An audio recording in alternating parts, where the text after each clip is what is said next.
job. For the good of the country. My husband. King that shall be. I'm Venus. I'm Serena. Barbara Streisand. Sam. Yeah, like Sands.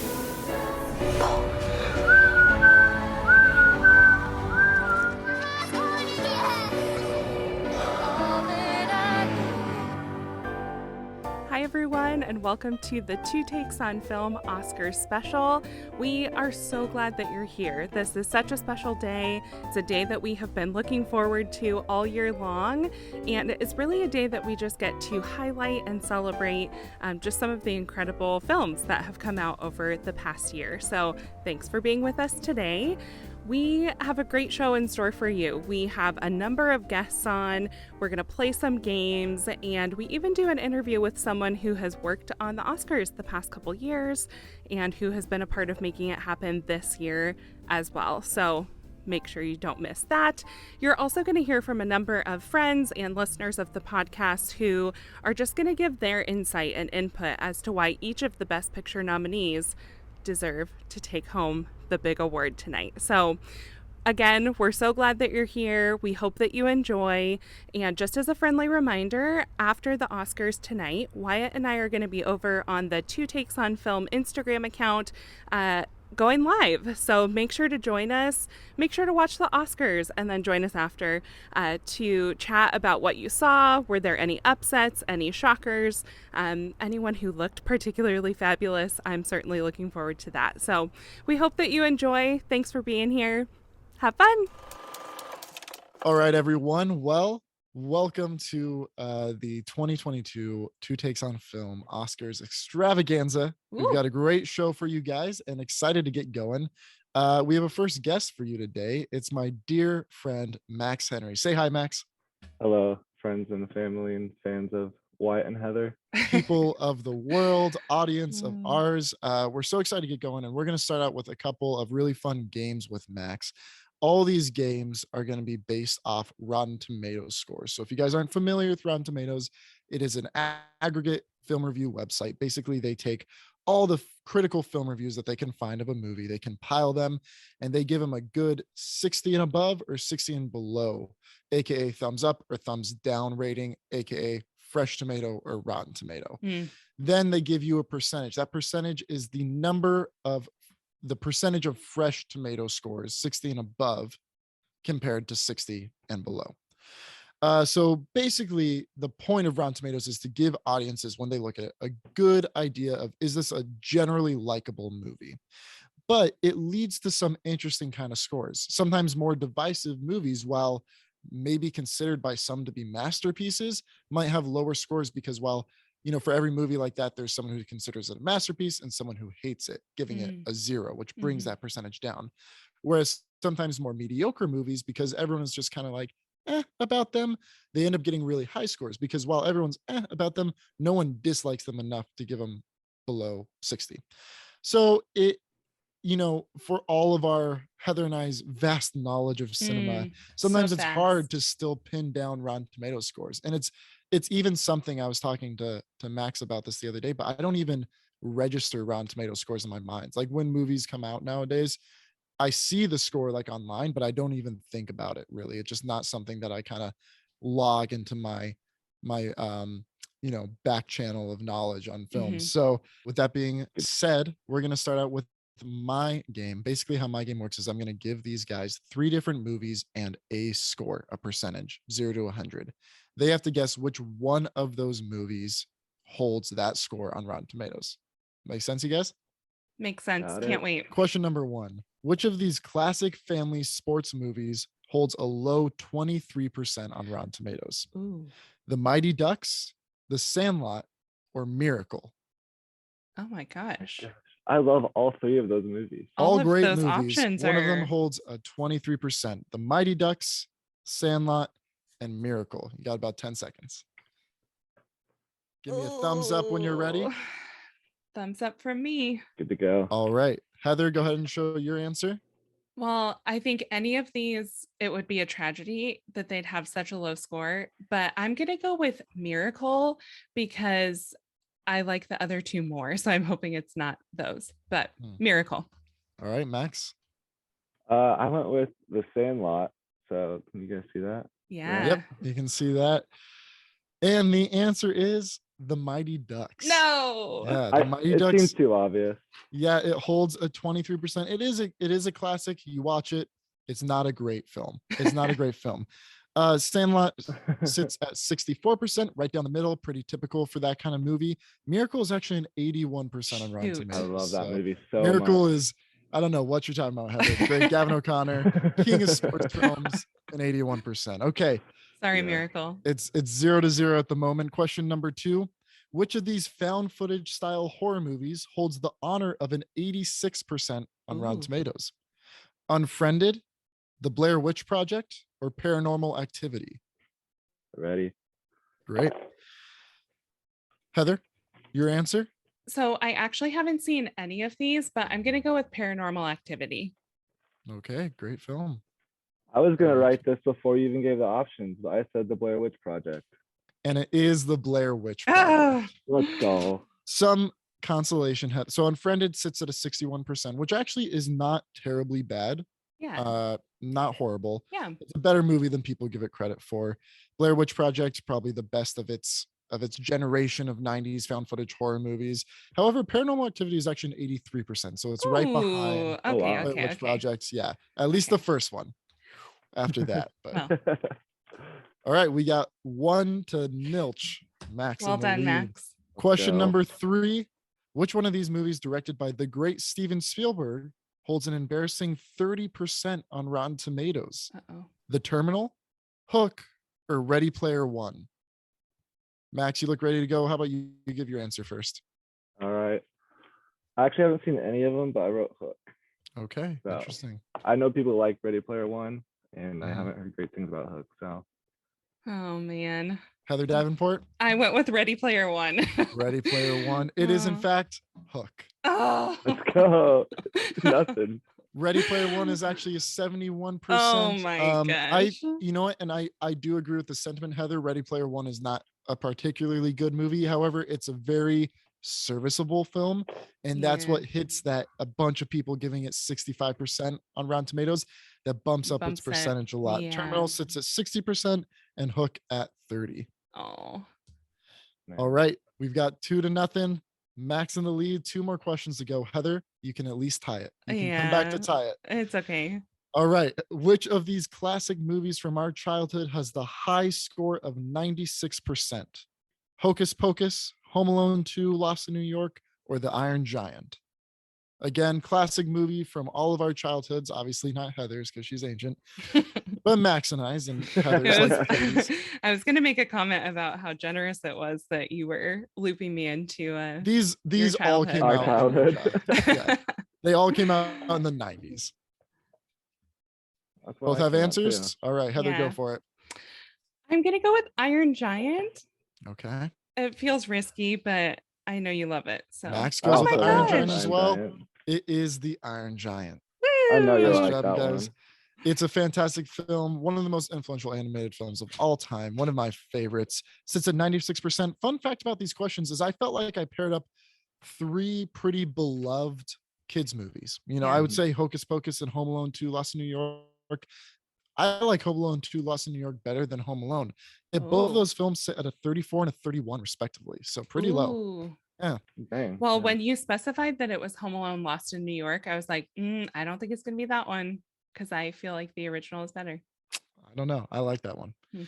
All right. Last question. It is 3-1. Max is up, but you know, for funsies. Honestly, I'm Fully just glad I got expected. at least one. So Okay. Which of these Adam Sandler films holds the infamous 0% on Rotten Tomatoes? Grown Ups 2, The Ridiculous 6, or Jack and Jill? Hmm. This movie had 0 critics, and they get hundreds. I mean, sometimes films have, which Adam Sandler films are big, have 300 plus critics. It got a 0%. No one gave it above 59. Grown Ups 2, The Ridiculous 6, or Jack and Jill. Heather, give your answer. Jack and Jill. Jack and Jill. Maxwell? Also put Jack and Jill. Jack and Jill has 3% on Rotten No Tomatoes. way. Oh, Grown Ups 2 has 8%. The Ridiculous Six has a 0% on Rotten Tomatoes. Wow. That's honestly, it's kind of impressive. It truly is that not one person out there was like, no, I Yeah. liked it. All Yeah. right. They don't even have to love it. Just Yeah. like, Above a it's 60. impressive. It's impressive. Those Oh. other two scores are impressive too. But you know what's Sure. even more impressive? Maxwell and his 3 points. Woo! Congratulations, Let's Max. go. You're the Well big winner. done. Thank you. Thank you. Hi there, my name's Eric, and I'm going to be talking about why I think Nightmare Alley should win Best Picture this year at the Oscars. If you haven't seen this movie, please go and watch it. It's so good. But what I loved about it was like Guillermo del Toro is such an incredible director, and like with this movie, especially, and all his other movies, but this one especially too, he creates these really cinematic worlds that are just very influenced by old Hollywood, but at the same time very uniquely him and done in a way that you could not do back then. And he doesn't just do it for like style's sake or to create these cool cinematic worlds or anything, but he really does it to tell a story in it, and he used that to tell the story. So like for this, he creates this kind of early, like mid 19th century or 20th century, sorry, like world of carnivals, corruption, crime, and just trying to do whatever you can to succeed. And as you can imagine, when someone does something like that, it doesn't go great.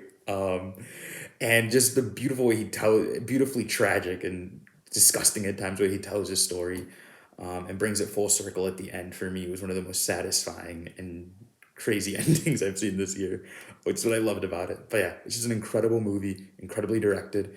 I highly recommend also watching the black and white version because he shot it to be projected in black and white and like seen in black and white. And you can totally tell when you see it. It's an incredible visual movie, incredible story, incredible characters, incredible acting by all the actors, and just an incredible movie. All right. So my game is I'm going to give Heather and Wyatt a list of movies. Some of them are series, some of them are just movies that I love. And they're going to work together to try to put them in order from highest score to lowest score on Rotten Tomatoes. From highest to lowest. From highest to lowest. Okay. Yes. Okay. So a lot of these are very close. But yeah, a lot of them are very good movies, and there's some pretty bad movies on here. So hopefully they can get it done. Okay. The first series is going to be 3 parts. It's the Lord of the Rings trilogy. So yeah, if you guys want to work those 3 out and see which ones. Okay, so Lord of the Rings, we have The Fellowship of the Ring, The Two Towers, and Return of the King. So typically people's ranking of these films, and this isn't necessarily what I agree with, but people's kind of general rankings are Return of the King is the best, the third. Okay. Then Fellowship, the first, is their second, and the middle, Two Towers. I actually think I make a pretty good argument for Two Towers being the best one, but this isn't about what people think. This is about general critical consensus. Yeah. Return of the King is one of the most winning films at the Oscars of all time. It's the only one that won Best Picture. I think that's easily the highest. Great. I love that. And this isn't a matter of, dropping from 99 down to 30. This is like, these are all going to be in the 90s kind of thing. I am going to take a little bit of a sidestep from people like general consensus and say that the Two Towers is next highest and Fellowship of the Ring is the lowest. I feel like that might be wrong, but I'm going to say in order from highest to lowest: Return of the King, Two Towers, Fellowship of the Ring. Heather, do you have any arguments on that? I fully support you. I've seen this series once all the way through. So, but I remember really liking the second one. So I support you. 3, 2, 1. All right. Well, that's wrong, Wyatt. you had the right logic. If you would have gone with your own gut, I think you would have gotten it right, because Two Towers is first with 95, then it's Return of the King with 93, then Fellowship. Really? Oh, yeah. Wow. I was a little bit surprised too. There you go. Yeah. And that's that's kind of the beauty of Rotten Tomato scores and the weird, I think that I love Two Towers, but I think most people would agree that Return of the King is better, and yet it still has a higher Rotten Tomato score. So yeah. Wow. There you Interesting. Go. The next series is one that I absolutely love. And there's 2 movies that are actually so good they have scores better than any of the Lord of the Rings movies. And then there's a lot that have a lot lower scores. And that's the Alien series. Oh. So that's Alien Aliens, Alien 3, Alien Resurrection, Prometheus, and Alien Covenant. Oh man. I have seen absolutely zero of those. Oh no, Heather. I'm so sorry. Okay, so the two that have higher are going to be the first two, Alien and Aliens. I think, oh man, this is tough. I think Alien, the first, is a masterpiece. Aliens was more crowd pleasing though. This is tough. And then let's see. 3, actually David Fincher's first film, which is kind of funny. Alien 3. Terrible film, but David Fincher's first film. Did we just recently talk about these films? I don't think so. Maybe. It sounds familiar for some reason. We talk about a lot of movies. I know we do. Okay. Oof, this is tough. I'm gonna go with. Give me a second here. It's a lot of sorry. movies. I'm sorry I can't support you on any of these. That's okay.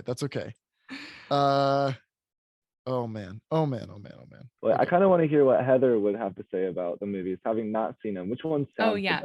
Okay, can you list them again? Alien, Aliens, Alien 3, Alien Resurrection, Prometheus, and Alien Covenant. Okay. I mean, Prometheus sounds the most fun. It is a very fun one. Yeah. But not number one. It's not number one. No. It's not number one. I could tell you it's not number one. Yeah.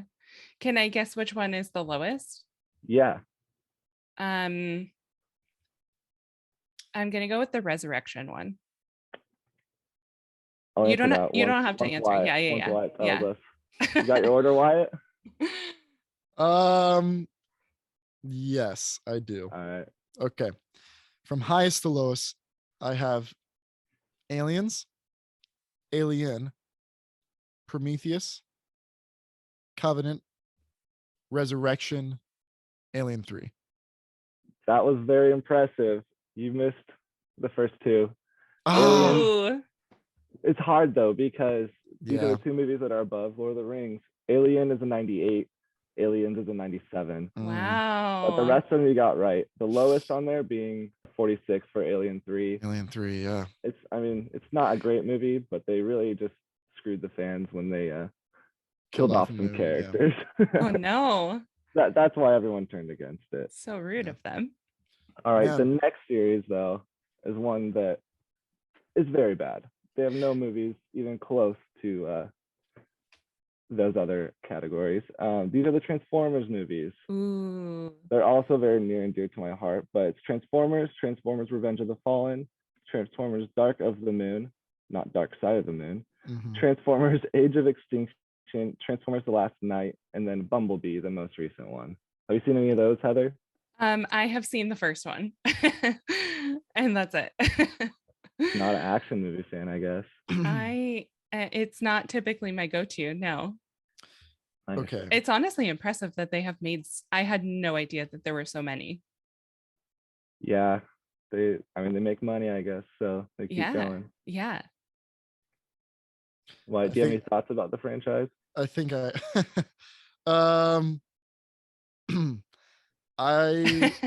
I like the first one all right. The second is one of the worst movies I've ever seen. I actually have a huge place in my heart for the third one. I saw it in theaters in 2011. I was pretty into Linkin Park at the time. Oh. And I really loved it. I really did like it. And I truly think that there are some action set pieces at the end of the third one, which they filmed in Chicago. Like the Halo jumping scene where they track Halo jumpers through the chaos of the city is super well done. The last third of that movie is actually really good in terms of action, which lots of Bay films are, but the first 2/3 in terms of character and buildup are just atrocious. So it is what it is. But in terms of sitting there as a kid in 2011 theaters watching it all unfold, it was pretty good. And then I really loved Bumblebee. Travis Knight, actually son of Phil Knight, directed Bumblebee after directing Kubo and the Two Strings, and brought this kind of lively, childlike feel to the movies that had been missing for a long time, and I think really revitalized it. So I'm excited for what's to come. But my ranking from highest to lowest, I actually think Bumblebee is the highest in Rotten Tomatoes. It's either that or Transformers 1. So I'm going to say Bumblebee, Transformers, Transformers Dark of the Moon, Transformers Age of Extinction, Transformers Revenge of the Fallen, then Transformers The Last Night. You're close again, but you switched Revenge of the Fallen and Age of Extinction. Oh man, Age of Extinction is below Revenge of the Fallen? Yeah, Age of Extinction has 17, Revenge of the Fallen has 20. Let me tell you this. So they're both bad movies. They're both crappy movies, and I am in no way advocating for Age of Extinction, but that is 100% like a exhaustion on the part of the film critics. Revenge of the Fallen is by far a worse movie than Age of Extinction. They just weren't as tired of it by then. They're like, we'll give us some more grace. 3% more grace. Darn it. I thought I had that one. Max, which one is your favorite? Age of Extinction, I think. Nice. Nicola Peltz. I had a massive crush on her back in the day. So. Sure. Anyways, the next one is just a list of 5 of my favorite Christopher Nolan movies. So Wyatt and I grew up watching a lot of Christopher Nolan movies, and our friend group kind of always went to premieres and replayed a lot of these. But the first one is Interstellar, The Prestige, The Dark Knight, Memento, and Tenet. All right, give me a second. I feel like this is where you're gonna shine. You know what? If he doesn't, I'll be disappointed. Interstellar, Prestige, The Dark Knight. You said Memento, and then Tenet. And Tenet. Have you seen these, Heather? I have seen most of them. She's seen Interstellar, The Dark Knight, Memento with me. You've seen Tenet. You've seen The Prestige with me as well. Maybe not. I don't think you have. Actually, I don't think I have. That's a bummer. Okay, so this is kind of the thing where like I could literally name you each of their Metacritic scores. I could name you probably their IMDb user review scores. I could tell you their run times, their release dates, how much money they made. I don't look at Rotten Tomato scores, but I think I know some of them. I'm almost positive Interstellar is a 74%. Oh my gosh. I'm almost positive that The Dark Knight is a 94%. I'm going to put Tenet at 67. Prestige at 65. And Memento scores very high. It was a critical darling, but I'm not going to put it above Dark Knight. I'm going to put it at a 92%. So in order from highest to lowest, I'm going to do Dark Knight, Memento, Interstellar, Tenet, Prestige. All right. You're wrong again. Oh, no. You're very close, though. The Dark Knight is a 94. Memento is a 93, which I was surprised it was so close to The Dark Knight, but that movie is beautiful. I love that one. And then next is The Prestige, which is 76. So it's a little bit of a drop off. Then Interstellar at 72. And Tenet is a very nice 69. Nice. So I just dropped The Prestige too much. And that's one where critics were kind of back and forth on it. And it was also 2006. So I wasn't like as in tune to like what critics were saying when it was coming out. It's more so my looking back being like, what did they think of that? But with the ones where it's kind of back and forth, I'm just justifying my ignorance at this point. But I understand it. You were 9 when it came out. Yeah. Okay. And then the last series is the Spider-Mans. So it includes the Tobey Maguire trilogy, the Andrew Garfield duo, the current Tom Holland 3, and then Spider-Verse. Oh, and it includes Into the Spider-Verse. Spider-Verse, yeah. Okay, give me a second here. No, that's a lot of movies. I even had to put them in order. There is ties though, so you have a better chance of getting this one. Ooh, that's interesting. There's ties. Okay. But what if I don't? So if I put 2 in succession that are ties, you'll count it. Yeah. Okay. There's a lot of good ones and some not so good, but yeah. Tobey Maguire's third emo Spider-Man was that was rough. A little bit of Topher Grace in there. Yeah. I liked it. I mean, personally, I've already kind of told this, but I like as much action in a movie as you can get. Yeah. So like Transformers. Sorry about that. Transformers, just massive robots that are aliens fighting, and then obviously Alien has probably the coolest Alien like put to screen.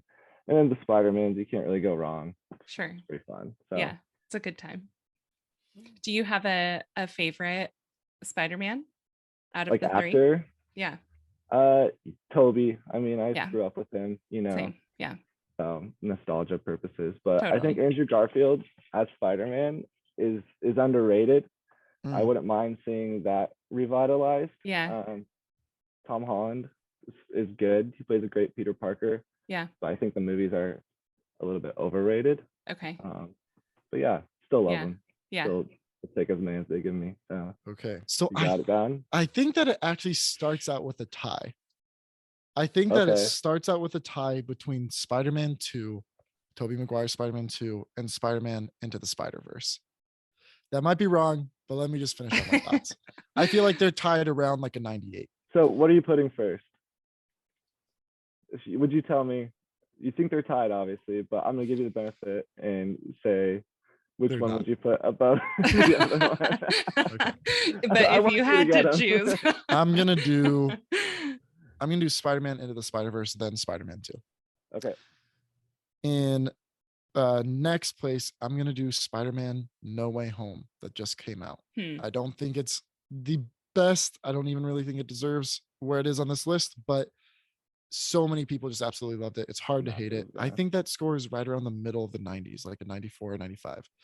Next, I have Spider-Man 1, the original with Tobey Maguire. I think that scores just into the 90s, like 90, 91.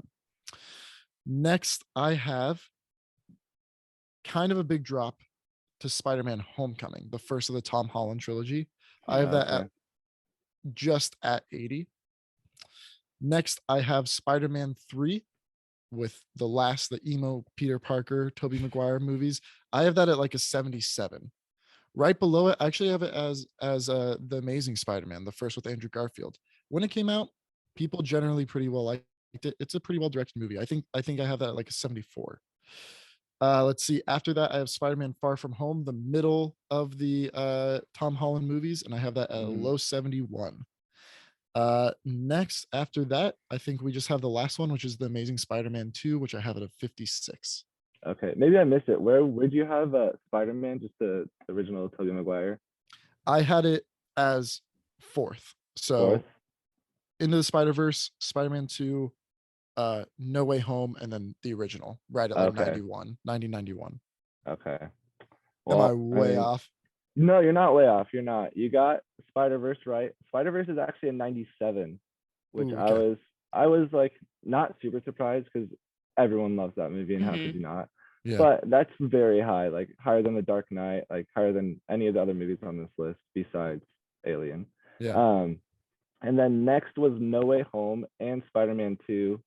They were tied at a 93. Okay.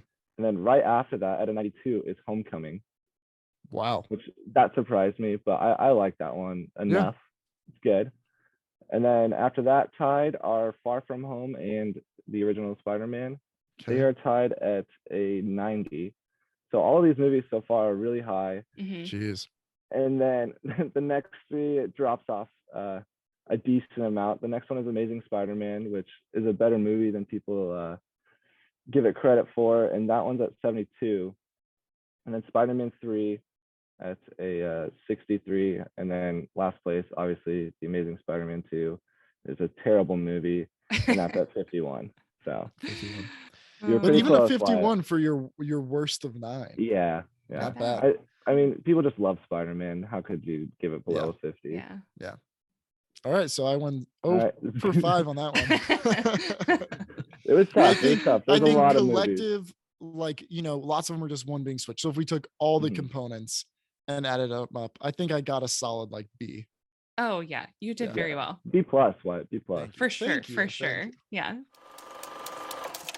Hi, my name is Griffin, and I think that Coda should win Best Picture at the 2022 Academy Awards for 2 reasons. The first of which is that it utilizes simple but efficient storytelling, and if you look at all the other Best Picture nominees, we see very epic movies that are set on a large scale. Think of West Side Story, Dune, Don't Look Up. But Coda proves that you don't need to have a $300 million budget in order to tell a really powerful and emotional story. I think some of the performances in this movie are the most heart-wrenching that you'll see from a lot of these Best Picture nominees. The second reason is that it gives really great representation to the deaf community. I've seen Sound of Metal, that was a Best Picture nominee last year, and Coda continues this trend of representation for the deaf community. It's been really awesome to see a community that I wouldn't have been able to experience otherwise without a film like Coda. So I think the representation and the simple storytelling is why I think Coda should win Best Picture. So heading into the final round, this is my Rotten Tomatoes game. What I'm going to do is I'm going to give you the year that the film was released, the tomato meter score and the audience score, and a quote from a critic. And you have to somehow conjure up what movie I'm talking about. Are you ready? Born ready. Good to go. Movie number 1. The year was 2006. It received a tomato meter score of 40% and an audience score of 54%. The quote is this: makes you stare first in bemusement, then in boredom, finally in slight nausea. If it would help, I can also give you a genre and a runtime. Let me know what you want. Yeah, for this one. Genre. Let's go genre. Genre is going to be a comedy.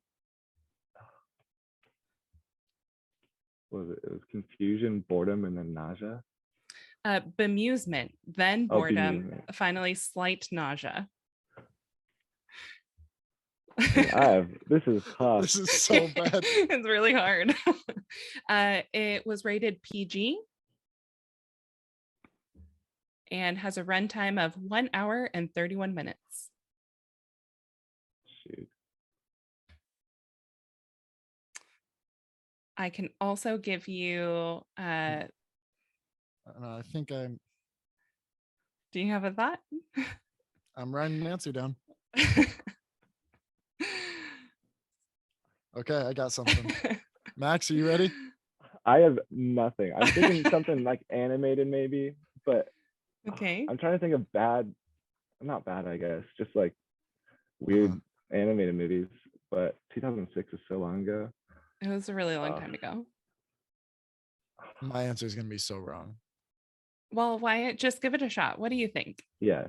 I think it's maybe a movie we've already mentioned in this game.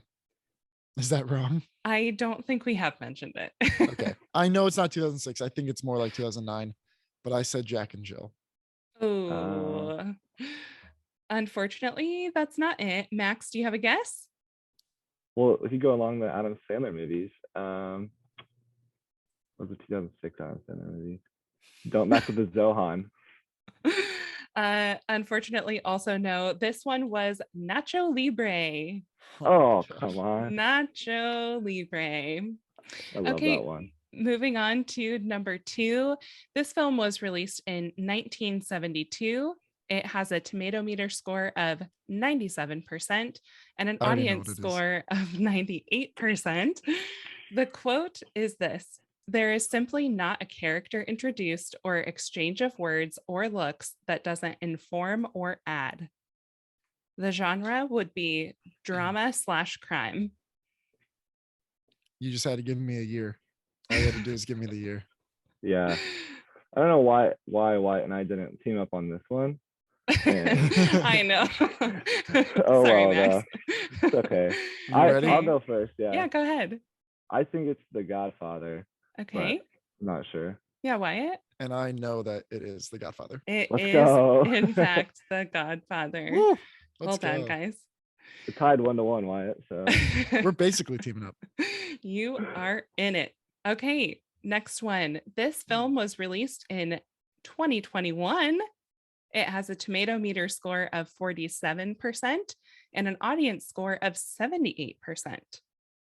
The quote is this: Clearly, we're supposed to leave the cinema filled with an urgent sense of anticipation, but all I felt was relief that the 2.5 hour running time had finally come to an end. The genre is adventure/action.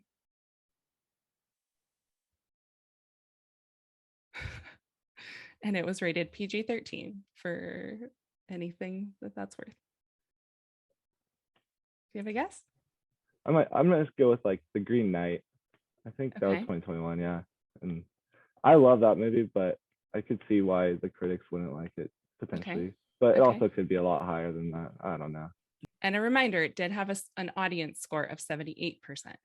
Yeah. So it was well received. Generally. For the most part. I mean, we probably reviewed it. We did. Yeah. Goodness gracious. Why is this so tough? I know. I think I know. Okay. No, so I don't know if I know. Hold on. Wait. Max, We'll stick with The Green Knight. you're sticking with The Green Knight. But, Okay. Was it Jungle Cruise? Ooh, it was not Jungle Cruise. I- This one was Eternals. Oh my gosh. Oh. I almost thought about going Eternals, but did it really, the critic score dropped down to 40%? 47%. So when news first broke of a lower than 60% Rotten Tomato scores, it was the first ever Marvel Cinematic wow. movie that was negative. It was a Rotten Tomato movie. Yeah. And I thought it stayed right at that like 57. 40% Yeah. is low. 47. Oh, 47. Still, that's real low. 47. Yeah. Yep. All right. All right. Moving along to the Action adventure. Yeah, not saying superhero. Come on. It's what it is. Okay, so the next one came out in 2006. It has a tomato meter score of 43% and an audience score of 79%. The quote is, "This movie may exaggerate in many departments, including toxic masculinity, but the film expertly looks at gender roles long before the world caught on." It is the genre of comedy/romance. I can give a hint on one of it. Well, let's see. I could give hints on some of its main characters if that would help, but I feel like my hints would probably give it away. I think I've got it. Oh, I've got nothing, Wyatt. Max, I will tell you that one of the main characters is currently has a film in theaters and has another one coming this next week, I think. Oh, well, crap. I don't know if I know it anymore. Currently makes me think of like Ryan Reynolds with the rom-com. Hmm. Who else has movies in theaters? Oh, I feel like I know it. Okay. Maybe. Okay. I don't know. I'm going to stick to my initial answer before that. Okay. hint. So, Max, do you want to go first? Yeah, I'll just say Twilight. I don't know, Okay. because Rob Pat has a movie. I don't know. It's a great guess. I said She's All That. Ooh, close. Ah. She's the Man. Or She's the Man. Is that what you meant? Yeah. Oh. That's literally what I meant. Yeah. Channing Tatum currently has Dog and then The Lost City, Lost City coming out. Got it. Okay. not That's even think about exactly Dog. what I meant. She's the Man, not She's All. Darn. Very different movies. They are very different movies. Yeah. Okay. And the last one coming to you. This came out in the year 2001. It has a tomato meter score of 64% and an audience score of 80%. The quote is, "Serves as glossy, throwaway fun, and it features more cameos than you can shake a mascara wand at." The category is comedy. I've got it. You're too Max? quick, Wyatt. I've got nothing. I'll give you a hint. There was a sequel 12 years after in 2013. The director of this movie currently has a movie nominated for Best Picture at these current Oscars. I don't know movies like you do. He says it like he's being helpful. Do you want me to give my answer? Yeah, go ahead, Wyatt. Just give it. It's Anchorman. Ooh, that is incorrect. You're so What is confident. You're too. so confident. It was Zoolander. Oh my gosh. That sucks. That's literally when Anchorman came out, and Anchorman has an abundance of same genre. cameos. Yeah. Same vein. Totally. Ah, That's tough. Tough one. yours was so hard, Heather. Holy cow. It was fun, but the Godfather was so easy because it was like the top of the movies, and then the Totally. rest of them were fairly like Obscure. in the middle rom-coms. Yeah. Man. Wow. All right. Well, that was 3 games. I think Heather comes out as the clear victor between the 3. Just Clearly. really kicked Max and I's butts. My knowledge is just overwhelming. I'm glad I at least got one though. So Yeah. All right. Well, thank you so much, Max, for joining. Do you have Thanks for any having me. special plans for the Oscars? You're going to be in New York. Ooh. I'll be in New York. I'll probably be watching them in the comfort of Spencer's home, Spencer Thompson. Cute. Yeah. Just hanging out, you know. Yeah. that's Nothing, about it. love nothing like Oscars on the East Coast. No, you can't beat it. Max, Can't be do It's so late. you have a prediction for who's gonna take home Best Picture? Don't Look Up. Ooh, hot take. Oh, man. No. No, you don't believe I it. have no idea. I have We'll no see. idea. Okay. All right. Well, we'll see. I mean, anything can happen. So Anything can. yeah. All right. All right. Thanks so much for being on, bud. Thanks for having me. All right. Yay. Bye. Bye. Hi everybody, my name is Hayley and I just wanted to pop in to say that I think that Don't Look Up should win the Best Picture award this year at the Oscars. I personally had such a great time watching this film. I was lucky enough to see it in theaters despite it being a Netflix original, and the whole time I was watching the movie I had a smile on my face, and it's been such a long time since I laughed that hard in a movie and was just so entertained. And I also really loved that it was such a star-studded cast. It was so great to see so many of my favorite actors and actresses all on the screen together. Another thing that I appreciated about the film was just its ability and the cast's ability to bring comedic relief and a voice to things that have been so heavy in the world for the past couple of years in such an entertaining way. So, all of this to say, I would really love to see Don't Look Up win the Best Picture award this year at the Oscars. I think Power of the Dog, directed and written by Jane Campion, shot by Ari Wegner, scored by Johnny Greenwood, starring Benedict Cumberbatch, Jesse Plemons, Kirsten Dunst. I can go on, right? It's a powerhouse of a film. I think it is the most precisely made and precisely executed film that I've seen this year. From the editing to the shot selections to the nuance of performance and subtlety, it is a brilliantly and beautiful queer-coded film set in the West, set with some cowboys, some ranchers. I think overall it is the most well-rounded film. It has a perfect performances from every single person. Every single person in this film gives an absolute brilliant performance. The score is brilliant. I think Jane Campion can do no wrong when it comes to precision. If anyone has seen her other films, she is so precise and meticulous with the decisions she makes as a director, and I think that's just really awesome. And Oscars love a good like Western, natural skies, landscapes. Very reminiscent of Nomadland. So yeah, that's what I wanted to send your way. I'm a little Power of the Dog defender. I really think that one might pull through over the others, and I love that film.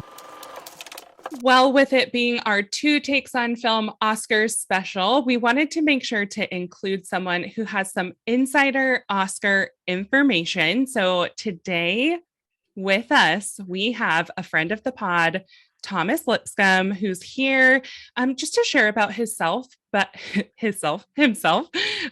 to also share just about his in-depth knowledge and experience with the Oscars. So before we jump into that, hi, Thomas, welcome. Hi, thank you so much for having me. I love you guys, and I feel so I feel so lucky to be on the pod. Thank you. Wow. Wow. Well, it's an honor to have you here. I know it's a really big week for you. So thank you for taking some time to be with us and just to connect. But before we jump into all things Oscars, we just want to know a little bit about you. I just said that you're a friend of the pod, but other people may not know you or know who you are. So tell us who you are. Yes, I am. Yes, my name is Thomas Lipscomb. I live in Glendale, California. I can give you my address if you'd like. Ooh. And no, I won't. But no, I'm a stand-up comedian, and I do act occasionally. And yeah, another thing I do is I PA. I'm a production assistant for some really cool live shows like the Oscars and this past year's Super Bowl halftime show. Yeah. So I've been doing live events like that for a couple of years now, and this upcoming week's going to be my third Oscars. So Woo. I'm really excited. It's been a really fun journey. My film and TV journey this past couple of years, but it's always really exciting to do the Oscars, and it's always fun to talk about. Yeah, that's exciting. In that little blip about yourself that you just gave, there were multiple things that I want people to know about you. But before we get into all of that, tell us a little bit about how did you get into film? What was that like for you growing up until this point now? What has your journey been? Yeah, so obviously grew up a big movie person, watching movies. It was a really great bonding moment with my dad. We would always watch Star Wars. So big Star Wars fan, and that kind of grew my love for movies. And I always knew I wanted to work in the business, whether it was in front or behind the camera. Yeah. So yeah, I ended up going to film school at Biola University, where I met some of my best friends and have also made some of my best film connections. I can trace everything that I've worked on in this industry back to someone I've met at Biola and in film school. But yeah, it's definitely been hard, but it's been really fun. A lot of days don't feel like work in the film industry just because it's so much fun, and everybody that you work with is super creative, but yeah, and so I've been at this professionally for about 4 years now, so okay, it's been really cool. Yeah, I love that. I heard you say that you worked on the Super Bowl halftime show. I'm a big football fan. How was it? How did you get involved with that? What process what part of that process did you have? Yeah, so it was actually through a connection I had made at the Super Bowl. One of the coordinators the past couple of years that I'd become friendly with was coordinating the Super Bowl. So they knew that I was, or they were coordinating the Super Bowl halftime show. So they knew that I was a really big fan of football and music. So they had me come on, and I did not illegally take this. I asked for permission. They gave it to me. But and the people, is there a visual component to this podcast? There is, yeah. Okay. Yeah. Feel free to share. I asked before I took this, but if you remember this past year's Super Bowl halftime show, Eminem, Marshall Mathers, comes up on a little elevator type thing. Yeah. And his stage explodes. So they were tearing down the stage a few days after the game. And I saw them taking apart the elevator. So I asked if I could take this, and I have a giant piece of Eminem's stage at the Super Bowl. I love it. That's amazing. I asked. I promise I asked. Yeah. We believe you. But this is cool. I've watched the performance, and I paused it and zoomed in. I can find where this piece is. Your elevator piece. I know. This should be in a museum. But what's your vision for it? Are you going to mount it, or is it just going to be a background piece? What's the vision? You know what? There is this piece that was on the back that I think it could be mounted. I have no room on my walls. Yeah, I it have looks too much. quite full. I have too much other stuff. But yeah, see, I can't even put it back where it was supposed to be. But yeah, I don't know what I'm gonna do with it, but it was pretty cool. And then yeah, it was the best. It was, I'm such a huge fan, and we got to watch like this pretty much like almost the entirety of the second half. And I was working with talent, so I got to be with the performers before and after the performance. So that was awesome. really, it was such an important and fun day for me. And yeah, these big like shows and like sporting events are, the show day, like it's so much fun. It goes so fast, but yeah, I made sure I could steal a piece of the stage. I love that. So good. So you mentioned that you are both in front of and behind the camera. There was a situation recently, an experience that you had that was you in front of a camera, and it's gone a bit viral. I think I know what you're talking about. I bet you do. Do you want to just share a little bit about that and that experience?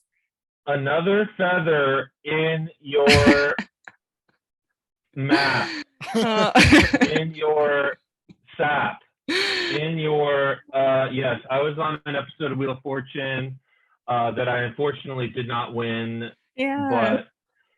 But I did, I did win the hearts of many people across the country. Absolutely. That's what really matters. I solved the puzzle that this woman, bless her, Laura, such a nice woman.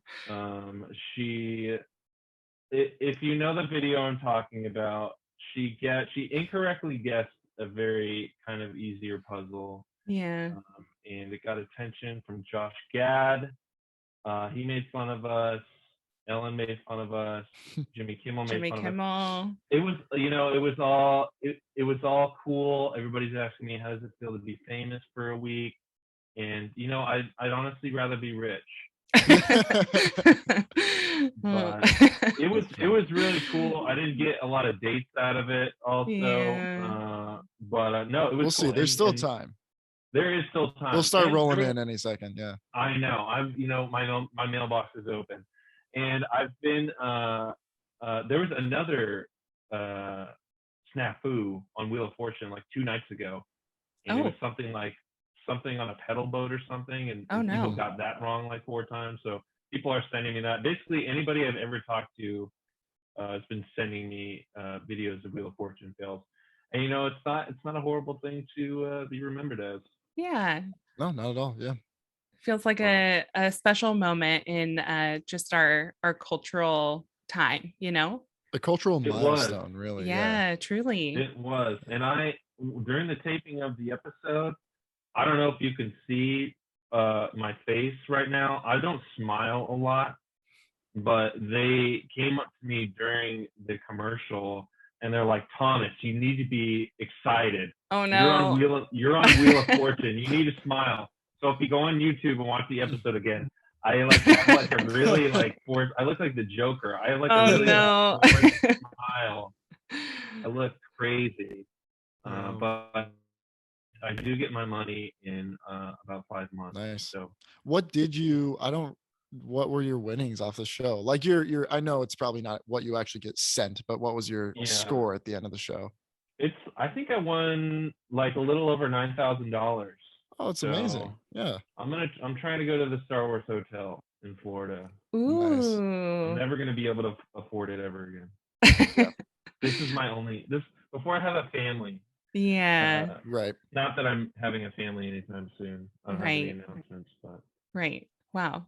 Yeah. Well, you also posted the other day about a joke that you put out that has gotten seems like it has had a positive response as well. Yes. About naming vehicles. Yes. So it seems like you're kind of just on a roll here. Yeah, it's been interesting. I'm as I said earlier, I do stand up and it's just so much work. Yeah. And a lot of the time I'm like, is this even like it? When people laugh, it feels great. And when people don't even laugh, it feels fine. But to get validation for, something that I've worked so hard at feels really good. But yeah, it is so much work, but when you do get a good response to something, it definitely, it re-energizes you and it excites you to kind of come up with more stuff. So Yeah. It's been a good couple of weeks. Yeah, I love that. What got you excited about doing stand-up or like trying that? Yeah. I would always have fun making my friends laugh, and I knew that I knew that I kind of always wanted to do stand-up. I would feel that in conversations I would say something that felt like a joke, but I just never really had discipline to go and fail a whole bunch of times and go out late at night to random. I went to a Vietnamese restaurant my first couple times doing stand-up, and I waited like 3 hours to go up, and I went up there, and it was the quietest you could have, like, think of the quietest room you could ever think of, and the responses to my jokes were like less than that. It was it was rough, but I think maybe after my 6th or 7th open mic I went to, I got like one little chuckle, like half a chuckle, and that really encouraged me. But yeah, watching stand up again with my dad, something that I would do when I was younger, and it and having public speaking experience at like summer camps and like in classes and stuff was always really fun to me. It never felt like work, and it's been, I think it's one of the most pure forms of art out there. Just a person and a microphone and just people that want to listen. I think there's something really, really beautiful about that. Yeah. And I've met some of my best friends doing comedy and people that just make me laugh so hard. But yeah, it's my favorite thing. It is just so much work. Yeah. Totally. It is rewarding. It is rewarding. Yeah. I promise. Yeah. How long have you been doing stand-up? Just these past 4 years? No, these about 4 years ago was maybe the first time I did a mic, and then like an open mic, and the one that was really quiet, it went so bad that I think I was discouraged for a really long time. So I think I went to like one mic a year for like 3 years, and then like I said, I think I just was like, you know what, I'm going to commit myself to go to like 10. And then at my 7th one, I got a laugh. So I was like, okay, I can do this. Yeah. But yeah, at this rate, like, I was like officially maybe like 7-8 months, like really consistent and disciplined. But yeah, it's been all over the place. Yeah. I think it's interesting, like the liberation that a microphone gives someone of I know a lot of people that say like, I've thought about doing stand-up, and they're funny people, and kind of the difference between just making your friends laugh and saying, no, I'm here, like I do think that these jokes are worth something. I think that this is something that can make anyone laugh, and like I'm presenting them. I think that's scary because it's not always going to make people laugh, but there's like a liberation there of saying it's not a cocky or prideful thing, but you're saying, no, I do think that I'm funny. I think that I have like funny jokes to make. I'm going to do it. And just that repetition and getting out there, and eventually it's going to catch on. And I think it makes people respect, what you're saying, rather than just being in a group and trying to kind of make a joke, but people aren't necessarily in that environment or prepared for that. They're not going to catch it or whatever. But when you're saying, no, like, I'm here to make you laugh, they're more in tune to what jokes that you might be making or the style of comedy you might be doing, and it's gonna eventually catch on. So that's awesome. Yeah, it's definitely it's so much fun. But yeah, discipline is so important to it. Like you could have someone who's so funny with their friends, they can maybe go up there and do well, but like if you're not disciplined over time, it's just gonna it will be hard to catch on, but yeah, it's an art form. Hi, my name is Chris Blanco, and I think that Drive My Car deserves to win Best Picture this year. First of all, let me give you a quick recap of the film, just in case you missed it. Here it is. You ready?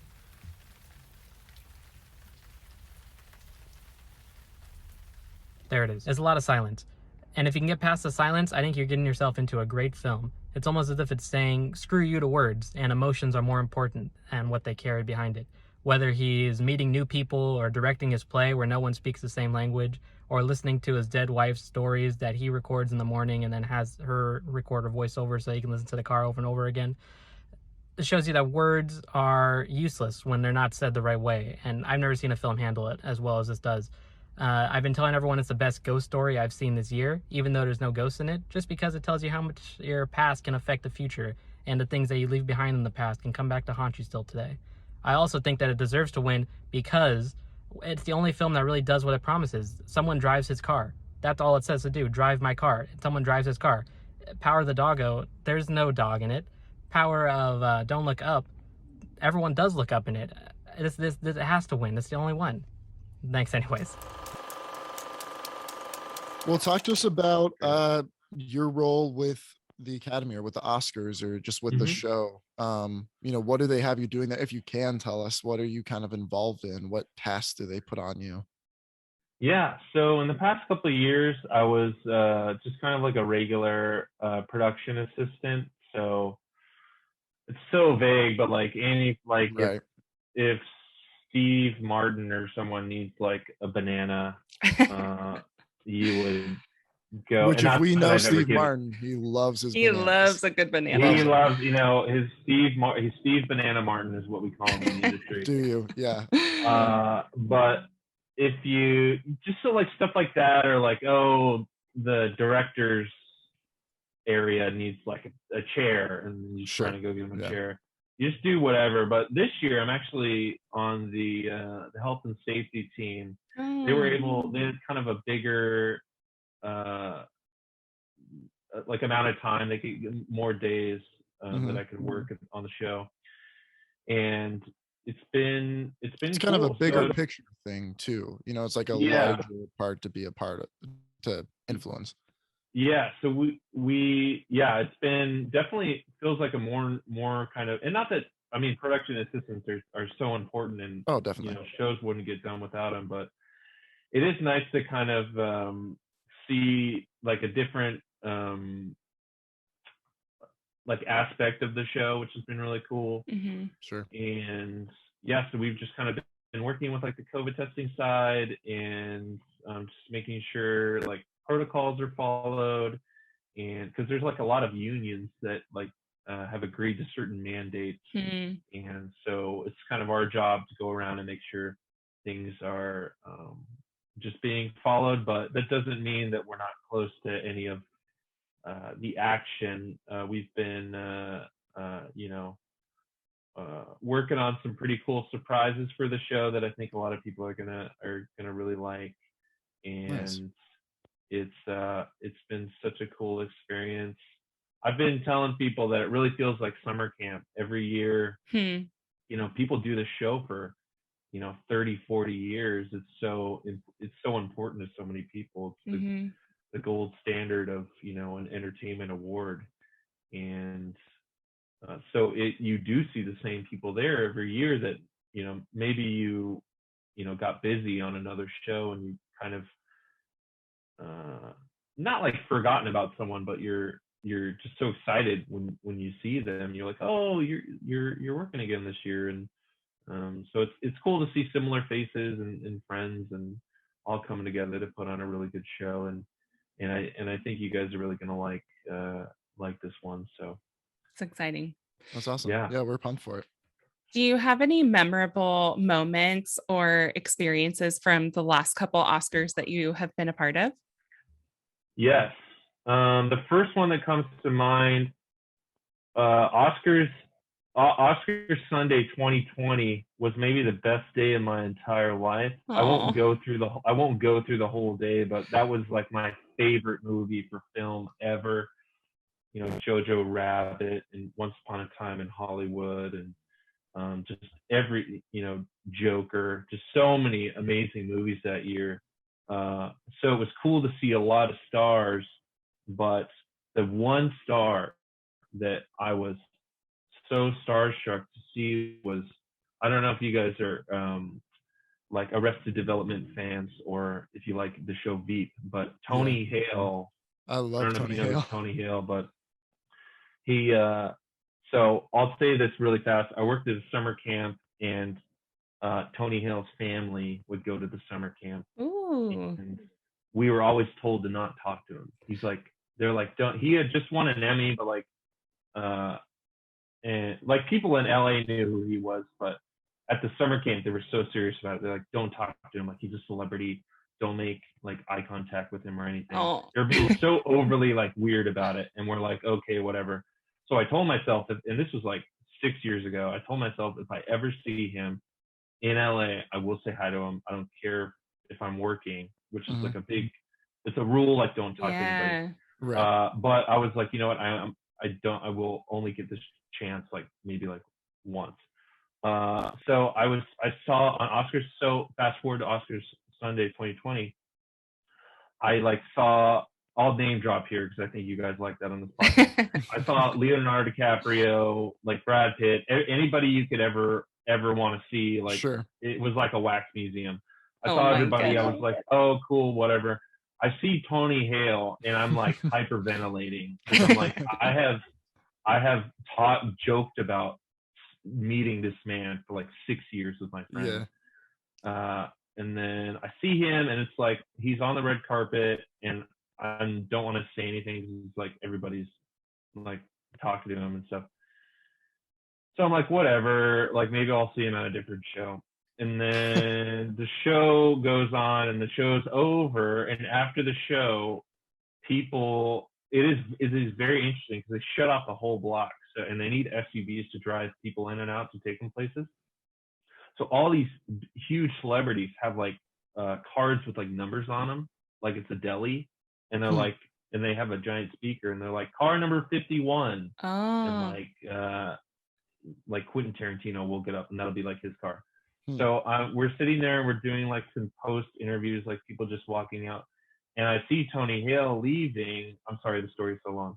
I'm seeing Tony Hale leaving, and I look at my friend that I'm working with, or my supervisor, and I'm like, and I tell them the story how I used to work at summer camp, and they're like, just go say hi to him. Oh, like don't be weird about it. Like you're in a tuxedo, like you're not wrapping cable and just going up to him.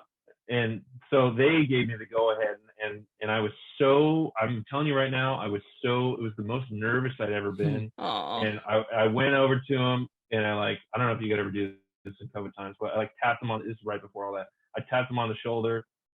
And you ever like go on a first date and like your mouth is so dry you can't say anything? I tapped him on the shoulder, and I was like, my name is, I worked at your summer camp. And he was I'd always heard he was nice, but he was so nice and totally did not need to like, he like asked me questions about like where I went to school and like my like history in the industry. Totally did not need to do any of that. It was just so nice to me, and like introduced me to his publicist, and we all got to talk, and it was just so cool. That's amazing. We talked about like stuff that he had done, because he does a lot of stuff through Viola that he's done like a lot of Q&As and stuff, so we talked about that. And then I'm pretty good at reading a room, so I was like, thank you so much for your time. And I shook his hand, and then I was walking away, and he was like, Thomas, and he like ran after me. I was like, he's gonna put me in a movie. And then I turned around, and he gave me his when you go to the show, I don't know if they did this in the middle of the show, but they'll give you like a program or whatever. But Wolfgang Puck gives out, like, they did it for this 2020, but Wolfgang Puck gave out like these chocolate Oscars that were like maybe like 4 inches tall, and like in this really cool box, and he gave it to me. He was like, I want you to have this. I was like, thank you so much, but I already had one. So I may or may not have thrown it away, but Tony, if you're listening to this, I very much appreciate your gift. Yeah. And, it was noted.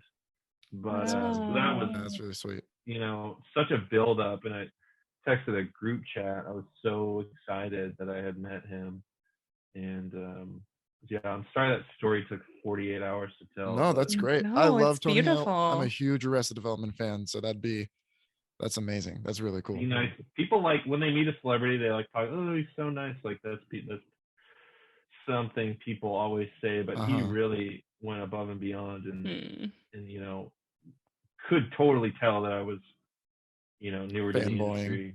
But when I told him that I was a counselor at his, you know, the camp that he went to, I could like see it in his eyes where he was like, "What are you even doing here? Like, you should be like." Shouldn't you be at like a summer camp or something? Yeah. Who let you in? Yeah. Yeah, he's like, what fence did you hop? Oh my gosh. But oh man, that was awesome. Do you have any predictions for this year? Talk to us about your feelings about, I guess, just like this Oscars as a whole. Obviously, last year's Oscars were very different. Yes. In many different ways, but this year, at least from our perspective, it's feeling a little bit more quote unquote normal, obviously with the exception of a large number of categories not being presented. But anyways, talk to us about your feelings about the movies that are nominated, any predictions, and then just anything you're anticipating for the day of. Yeah. Predictions. I think, and it's interesting that predictions.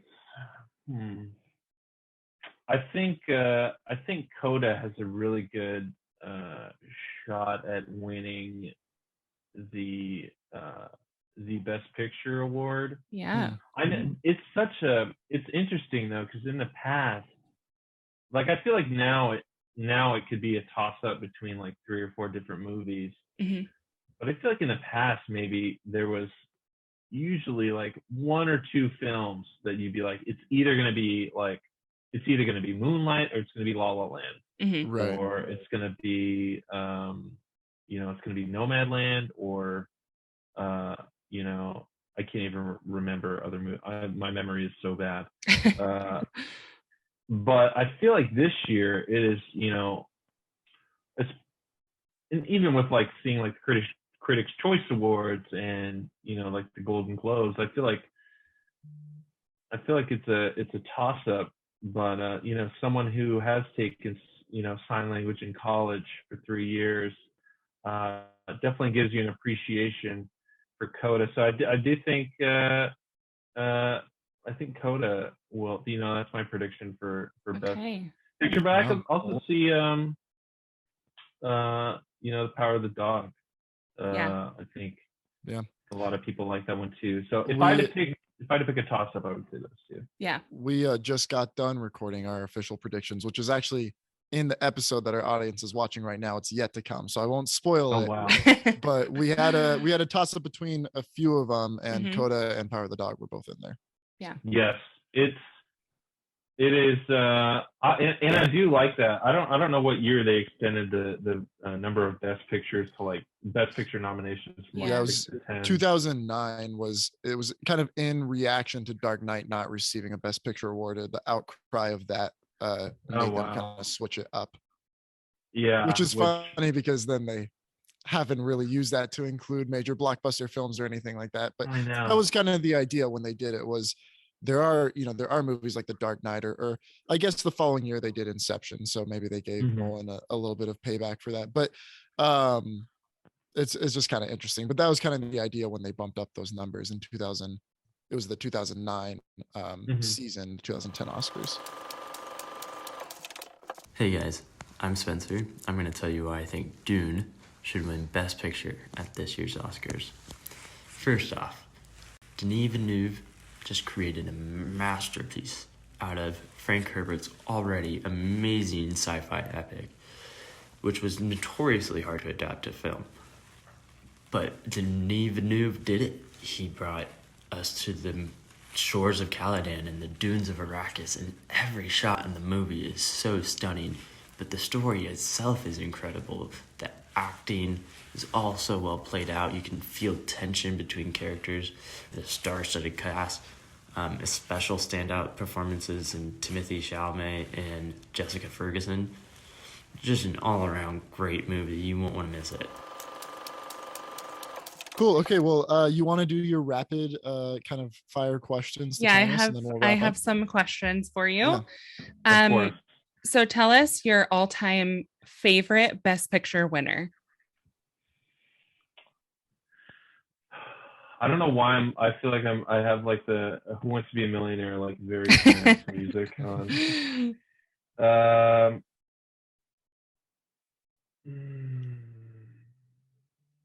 So sorry. That's okay. If I be more rapid fire. If I need to expand it to just your all-time favorite movie, I'm fine with that as well. No, Best Picture went Birdman. Nice. Love it. Who was your favorite Oscar actor or actress winner? I asked that poorly, but you know what I mean. When you wish you could. I do that. I sound like an idiot all the time. Daniel Day-Lewis as Abraham Lincoln was maybe the craziest thing I've ever seen in a movie. Nice. Yeah, it's good. Do you have a favorite red carpet moment, whether one that you have personally experienced or one that you saw on camera on the TV? Yes. Red carpet moment was that, I'm saying so many times, sorry. So when I was at the Academy Awards in 2020, right before this big old shindig went down,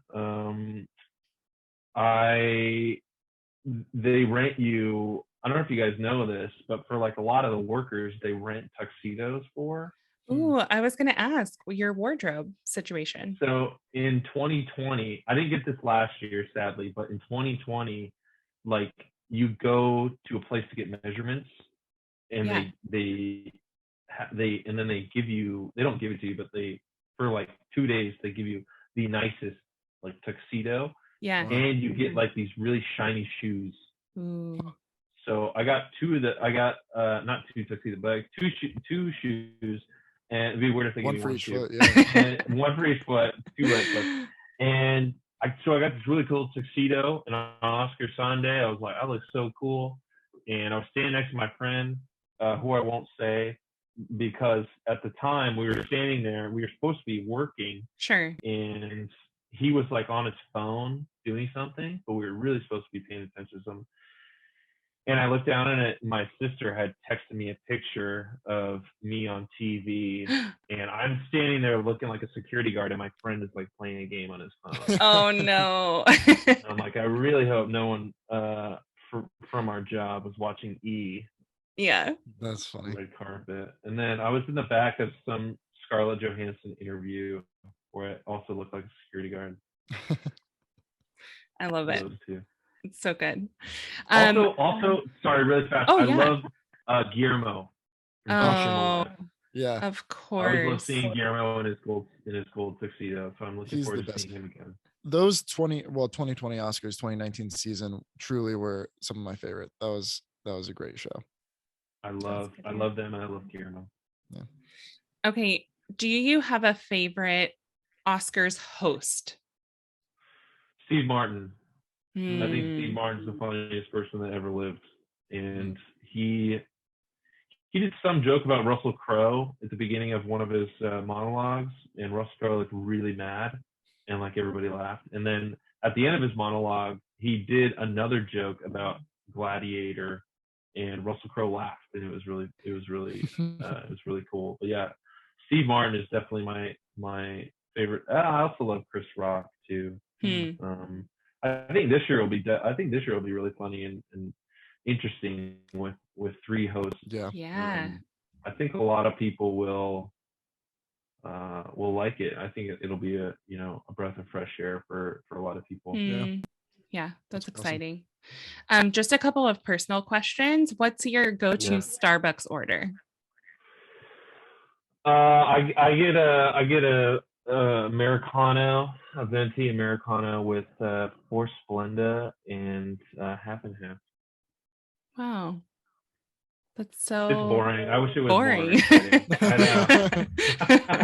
I like it. Simple.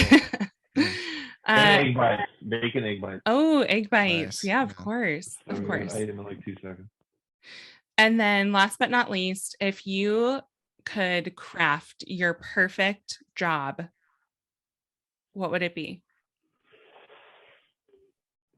I'm not just saying this because it's the Oscars, but I really want to host the Oscars. Ooh. That is the pinnacle of if I were to ever do that, I don't think anything would ever come close. And I know a lot of people don't want to do it because it's like automatically like 40 to 50% of people aren't going to like you. Yeah. Right. But I think that would be such a fun challenge. And I'm not the highest energy person, so I think maybe that would also be interesting. Like I just see Neil Patrick Harris is funny, but like I see people like go out and not that it's like cookie cutter, but I think it would be fun to kind of flip it on its ear and have somebody who's maybe more dry. Yeah. I love Ricky Gervais. I love Ricky Gervais. Yeah. I don't think I would go that hardcore with them, but I think it would be I want him to host the Oscars so bad.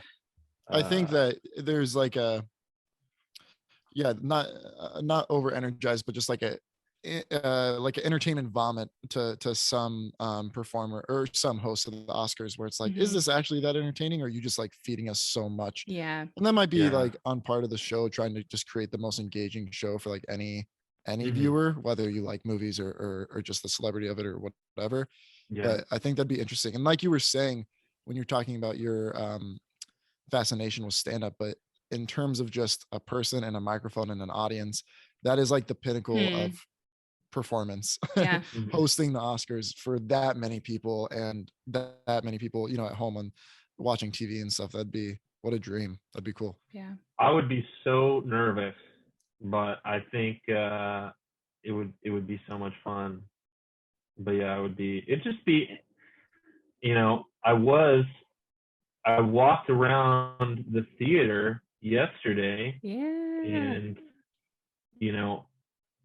when I first came to Los Angeles, I was working on like BuzzFeed commercials, and I worked a job with a friend where our task for the whole day was to put Post-it notes on a car. Oh. And to go from that, and I mean, I'm still doing a similar role, but to go from that to standing in, on Dolby stage Theater, at the Dolby Theater and Oscars week is just super cool. It's incredible. Such a surreal moment. So, this upcoming show is going to be really fun. And as I said, I can't say right now, but there's going to be some pretty big surprises that I think a lot of people will love universally, and it's going to be a great show. Hey, my name is Nathan Johnson, and I think that King Richard should win Best Picture. It was an awesome movie. I really enjoyed watching it. I had amazing cinematography and really, really good acting. I was loving seeing Will Smith back on the silver screen. It was like I was watching him back when he was younger. So it was fun to see him come back to that caliber, because I feel like I haven't seen him do something like that in a while. But yeah, it was a really intimate and personal story from a perspective that I wasn't expecting. I think going into it, I expected it to be more about the Williams' sisters, especially Serena Williams, who is the greatest athlete of all time. But it's about her father.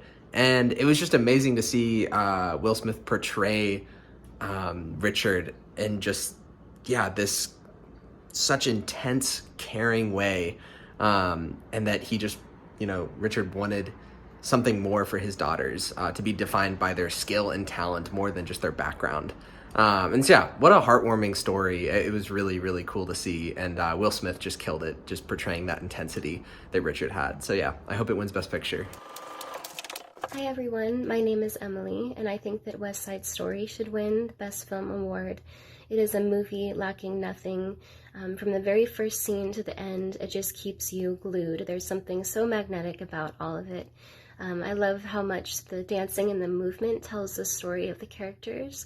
This reimagination, I listened to a couple interviews of the actors, and they just said that the director allowed them to have some creative liberty and just reimagine their character and make it their own. I also love that I was able to watch this film and not once think these are actors on a set. All the performances were so believable, and the singing and every talent from every direction is just so awe-inspiring. It's just amazing. So I definitely think it should win Best Film Award. All right, everyone, welcome back. We have next up a dear friend of mine, Joel Sigrist, with us. Say hi, Joel. Yay. Hi, everyone. Thanks for having me on, Wyatt. Thanks, Heather. Yeah. Joel is someone who I've had the pleasure of knowing for almost a year now since I met you. Not Aw. quite. We're running about 10 months, and I've gotten to know very well over the past 8-9 months or so. And an integral part of our friendship, I would say, has been Wednesday night trivia that he and I go do almost every week.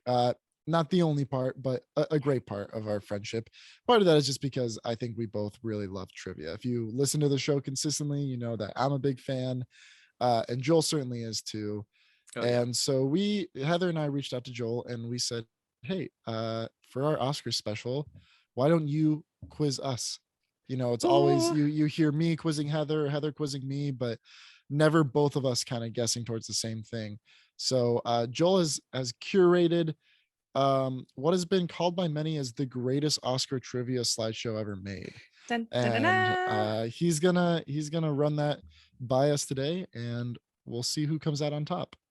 Yeah, so this is definitively the best Oscars trivia that's ever been made, so I just want to get that out of the way at the beginning. Perfect. Amazing. Yeah, and I'm excited to kind of debut it to Two Takes on Film. It's had a really successful run over the past several decades, but I somehow you both have not run into it before, so wow, okay, great. Kind of excited to show it off. So we've got a couple of categories, and it runs about 25-ish questions total. Maybe listeners can play along. That's kind of a fun idea. Absolutely. See if they can beat Wyatt and Heather. No way. No chance. Honestly, I think there's a chance. We'll see. For me. You know. We'll see. Heather, I did comb your Instagram, so some of these questions are gosh. about you, which just is to make sure that Wyatt missed some and no, I'm kidding. All right, so let's get started with question one. Question one is a little bit off the wall. How much does an Oscar weigh? The award itself. Is it A, 8.5 pounds, B, 10 pounds, C, 13 pounds, D, 17.5 pounds? This is honestly really difficult. I've really been, since this is the first question, I've been staring at it for, a little bit.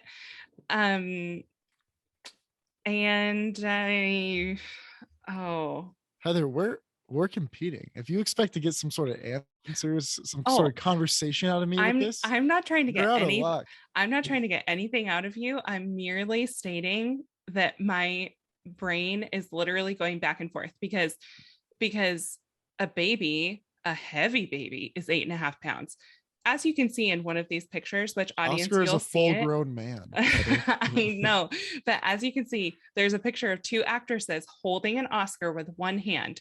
I know how strong a woman's hand has to be because of how much we have to hold, because we're not given pockets in most of our outfits. Oh my goodness. So I understand our strength and ability that we carry in our hands, but even thinking about an 8.5 pound baby, that's a hefty a newborn baby, and holding them in one hand is possible. But then I'm also thinking of like a bowling ball, and you can hold that. I can hold a bowling ball with one hand. I usually bowl with like a 12 or 13 pound ball. So okay, I've come to my conclusion. Heather, I do want to say I'm really glad that you picked up on like all the meaning behind that random picture I pulled of two people holding Oscars. Yeah. I appreciate that you picked up on all the thought that I put into that. You're welcome.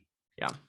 Well, So- I for one have held an Oscar, so I No do way. know. Shoot. No, I have not. I have Oh. not.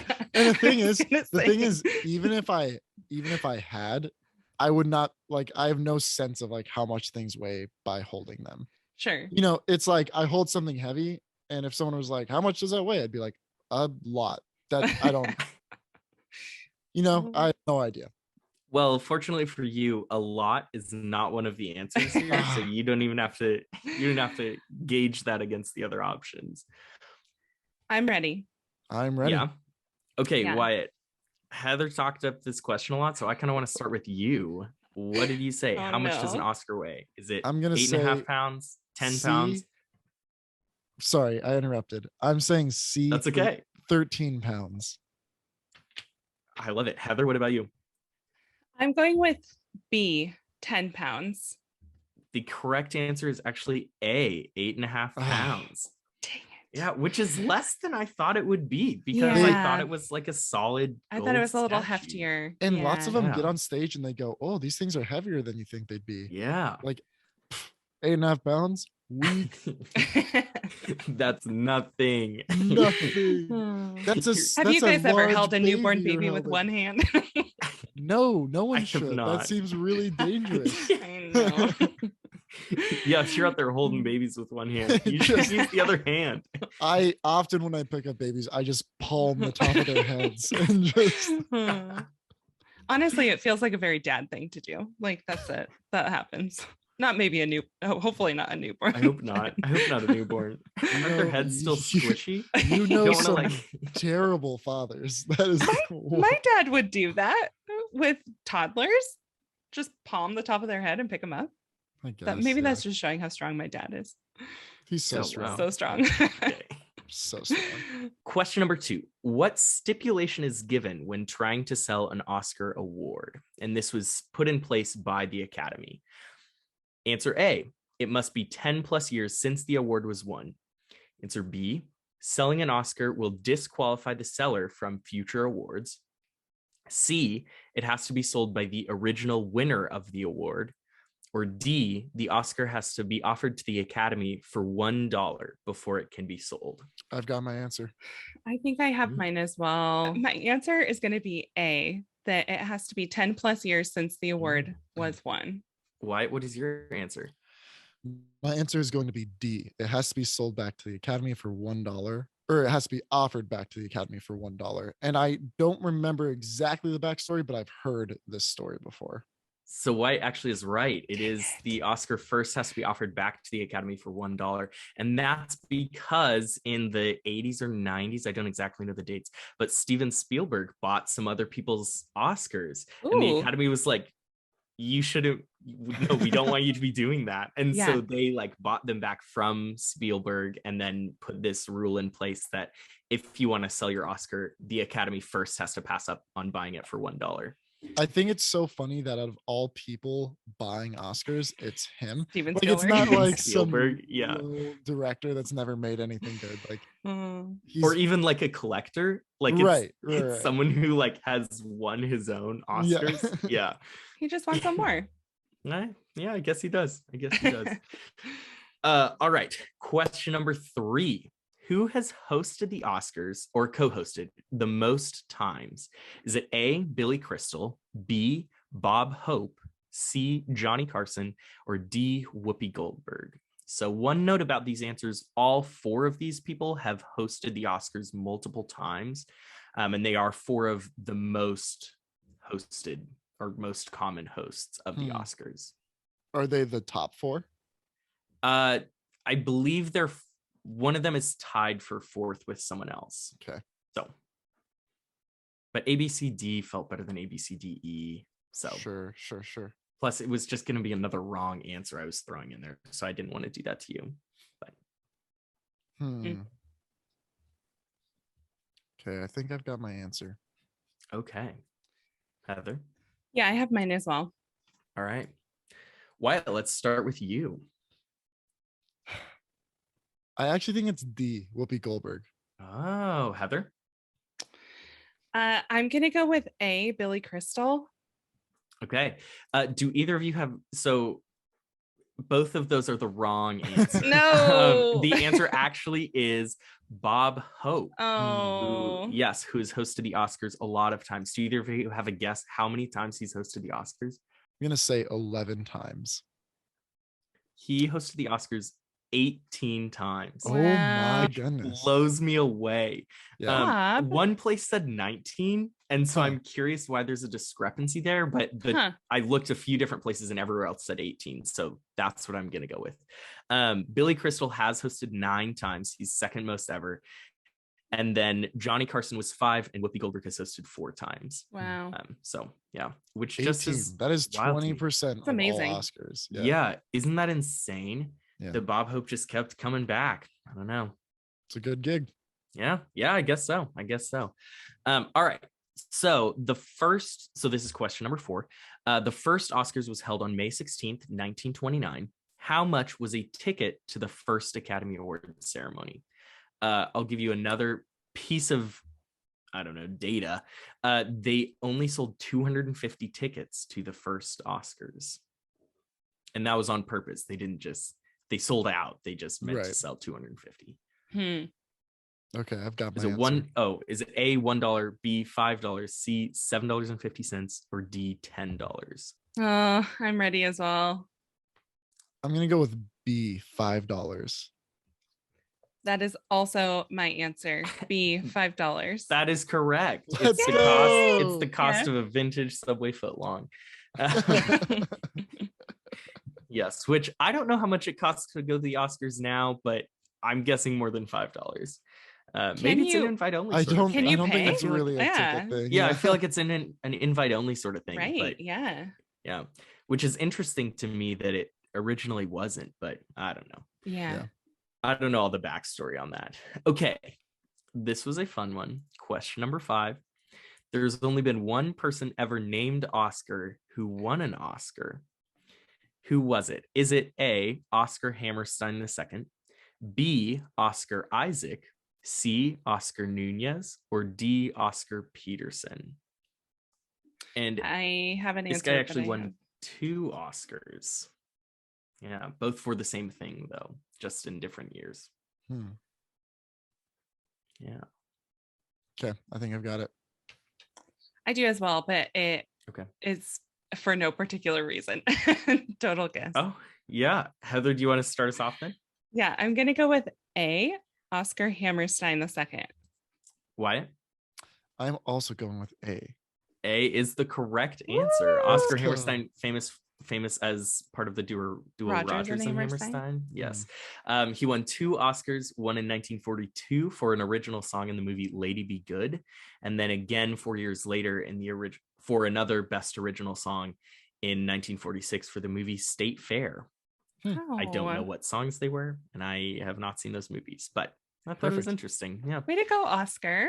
Yeah, right. I thought That's that was really kind of cool. special. Yeah. Maybe Oscar Isaac will win one day, but he is not yet. Question number 6. What new award category was added to the Academy Awards in 2001? Is it A, Best Foreign Language Film, B, Best Assistant Director, C, Best Animated Feature, or D, Best Song? Note this is different from Best Original Song, which we just discussed was won in the 40s twice. Heather, are you ready too? Sure. Okay, Yes. we're going to start with Wyatt Croy. What do you think, Wyatt? I think that this is C, Best Animated Feature, and I think that it was won by the 2001 movie Shrek. Heather, what do you think? I also went with C. No, no reason behind that. C is the right answer, and it was won by the Wow. 2001 movie Shrek. Way to go, Shrek. Yes, which I was trying to work that into a different question, but Oh, I was oh, like, oh. I don't know how to. Yeah. Shrek always. Shrek always, yes. Okay, question number 7. What actor holds the record for the most Oscar nominations with 21. Note this is nominations and not wins. Although I'm not sure if it's a different answer. Anyway, the answers are A, Katharine Hepburn, B, Meryl Streep, C, Jack Nicholson, or D, Bette Davis.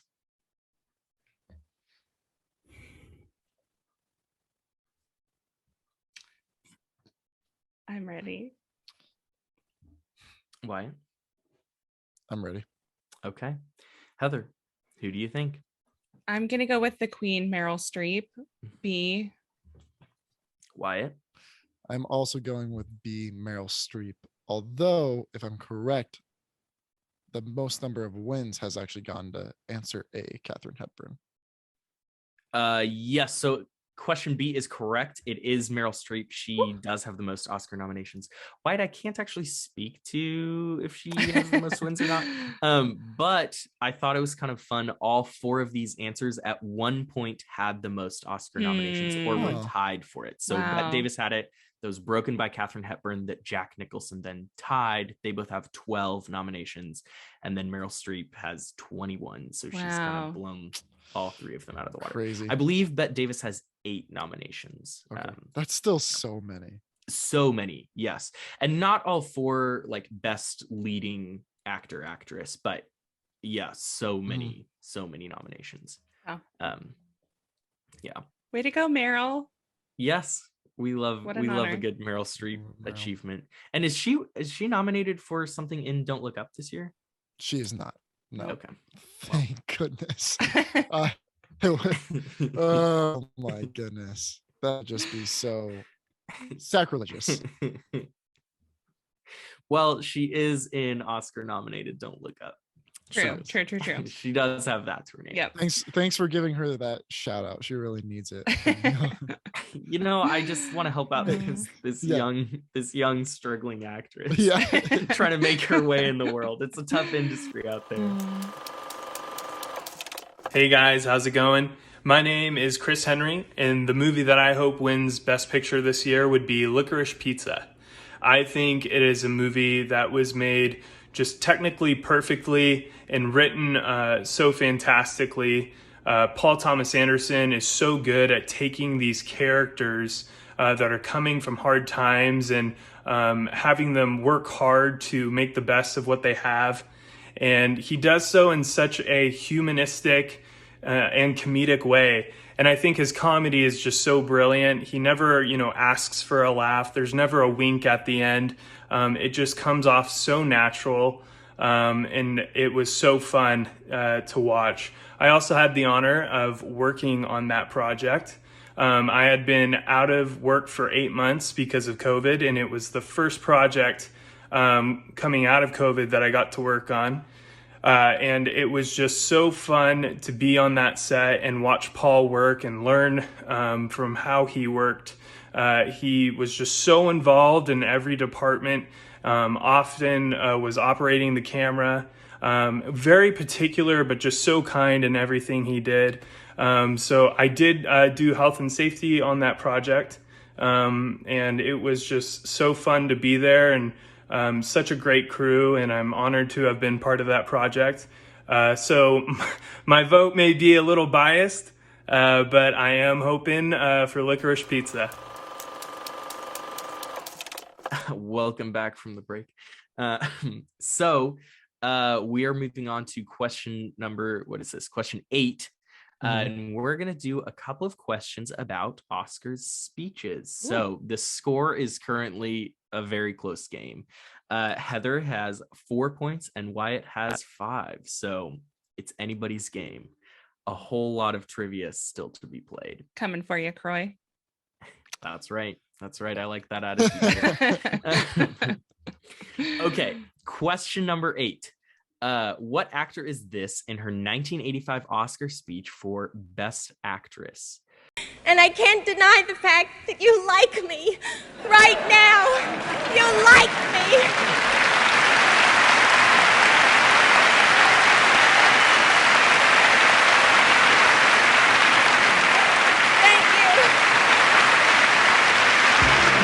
Is it A, Judy Davis, B, Sally Field, C, Vanessa Redgrave, D. Jessica Lange, or E. Sissy Spacek?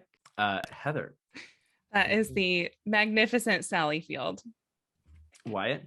It is definitely Sally Field in 1985. It is, For in fact. Yeah. Faces of the Heart. Is that the movie? Yes, I believe that is correct. Good job. Thank you. She's so darling. Yes. Yes. Yeah. I What know. an interesting speech. What an interesting speech. Isn't it an interesting speech? So I watched this and I was like, I don't know who Sally Field is. And Noel was like, you know who Sally Field is. Yeah. And then I looked up and I was like, oh, I know her from a lot of things. I just Yeah. don't recognize her from this 20-second clip. All right. Question number 9. Although actors often ignore it, there is an official time limit for an Oscars speech. What is the official time limit? Is it A, 30 seconds, B, 45 seconds, C, 1 minute, or D, 2 minutes? This is tough, and I will give some commentary because it switches, I think, around a lot. So this might be what it currently is, but I know in some years they've like shortened it and people have been mad about that. Also, if you watch, they definitely allow more time to like best actor, best actress, best picture than they do for like best editor. They might say this is the official. No. I am sure that this is like what they say is the official one, but they kind of like play into it. If the audience is really into it, they'll probably give them longer. If it's not, they'll cut them off shorter. Yeah. But I think that I have a guess. Okay. Are you ready, I was Heather? surprised by this answer, but I have a guess, but I'm really not confident. Okay. Okay. Wyatt, we'll have you started out then. I think that officially it's only a 30 seconds. Heather, what do you think? I went with C, 1 minute. So by law of averages, you both would be right. Officially, it's B, 45 seconds. And this is interesting because Wyatt, like you said, most speeches don't follow this. It's pretty uncommon for this actually to be observed, especially for like a best actor speech or like a best picture sort of thing. But officially, at least by my source, which I don't even remember what it was now, is 45 seconds. Nice. So, yeah which is not very long. No, that's so short considering you just achieve like all your hopes and dreams and like the highest honor you can for your profession. Yeah there's like a fun, which I didn't put this in here because I just didn't for space, but there's a Julia Roberts gave, I think it was a 2001 speech, but I might be wrong about that, where she like was giving a speech and they kept trying to cut her off and she was like, no, she's like, I worked for this, I see you trying to cut me off, I'm gonna keep talking. My gosh. Which I'm like, go you, Julia Roberts. They do it like every year now. Someone says that, or multiple people say that, and they're like, I'm gonna keep going, like blah blah blah. Yeah. Okay. Question number 10. And this is interesting because it's a little bit Oscars adjacent, but this is also Jeopardy style. This actor's 2016 acceptance speech for his first career Oscar win is the most streamed Oscar acceptance speech on YouTube with more than 47 million views. Is it A, Leonardo DiCaprio for The Revenant, B, Mark Rylance for Bridge of Spies, C, Eddie Redmayne for The Theory of Everything, or D, J.K. Simmons for Whiplash? I am ready. I am as well. All right, Heather, what do you Gonna think? go with A, Leo for The Revenant. Wyatt? I also think that it's A. J.K. Simmons. Well, Whiplash and The Theory of Everything came out in 2014, so their Oscars were actually in 2015. Bridge of Spies and The Revenant did come out in 2015, so their Oscars would be in 2016. But Leo winning his first award after 6 nominations, it's definitely Leo. Big moment. Yes, it is Leo. It is Leo. It's kind of, yes, a big deal. But yeah, Leo was best actor, and then Mark Rylance was, I believe, best supporting actor. Yep. At 2016, and then Eddie Redmayne and J.K. Simmons were best leading actor and best supporting actor in 2015, the year before. So you're right. I wanted 4 answers that actually won Oscars, so they actually did have Oscar speeches. So I was like, I wasn't like correcting you. I was just doing my like theory, my process. I thought you Deduction. might pick up on that. Question number 11. How many silent films have won Best Picture? Is it A, 1, B, 2, C, 3, and D, 4? So a silent film has won Best Picture. The question is, have there been multiple? Have there been a few? Has there only been one? That's the question. 0's not acceptable. Although I could have put that in there. That would have been fun. Okay. I've got it. Okay. Well, I mean, I I've do got as my well. guess. Yeah. Heather? I'm going to go with A, just one. Yeah. Wyatt, what do you think? I'm going to go with C, 3. Ooh. So the correct answer is A1.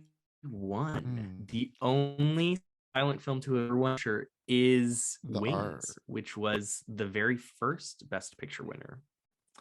There was another film that won Best Picture, and I don't remember the name of this, that had no dialogue, but it did have sound effects and a score. And so it technically was not a silent film.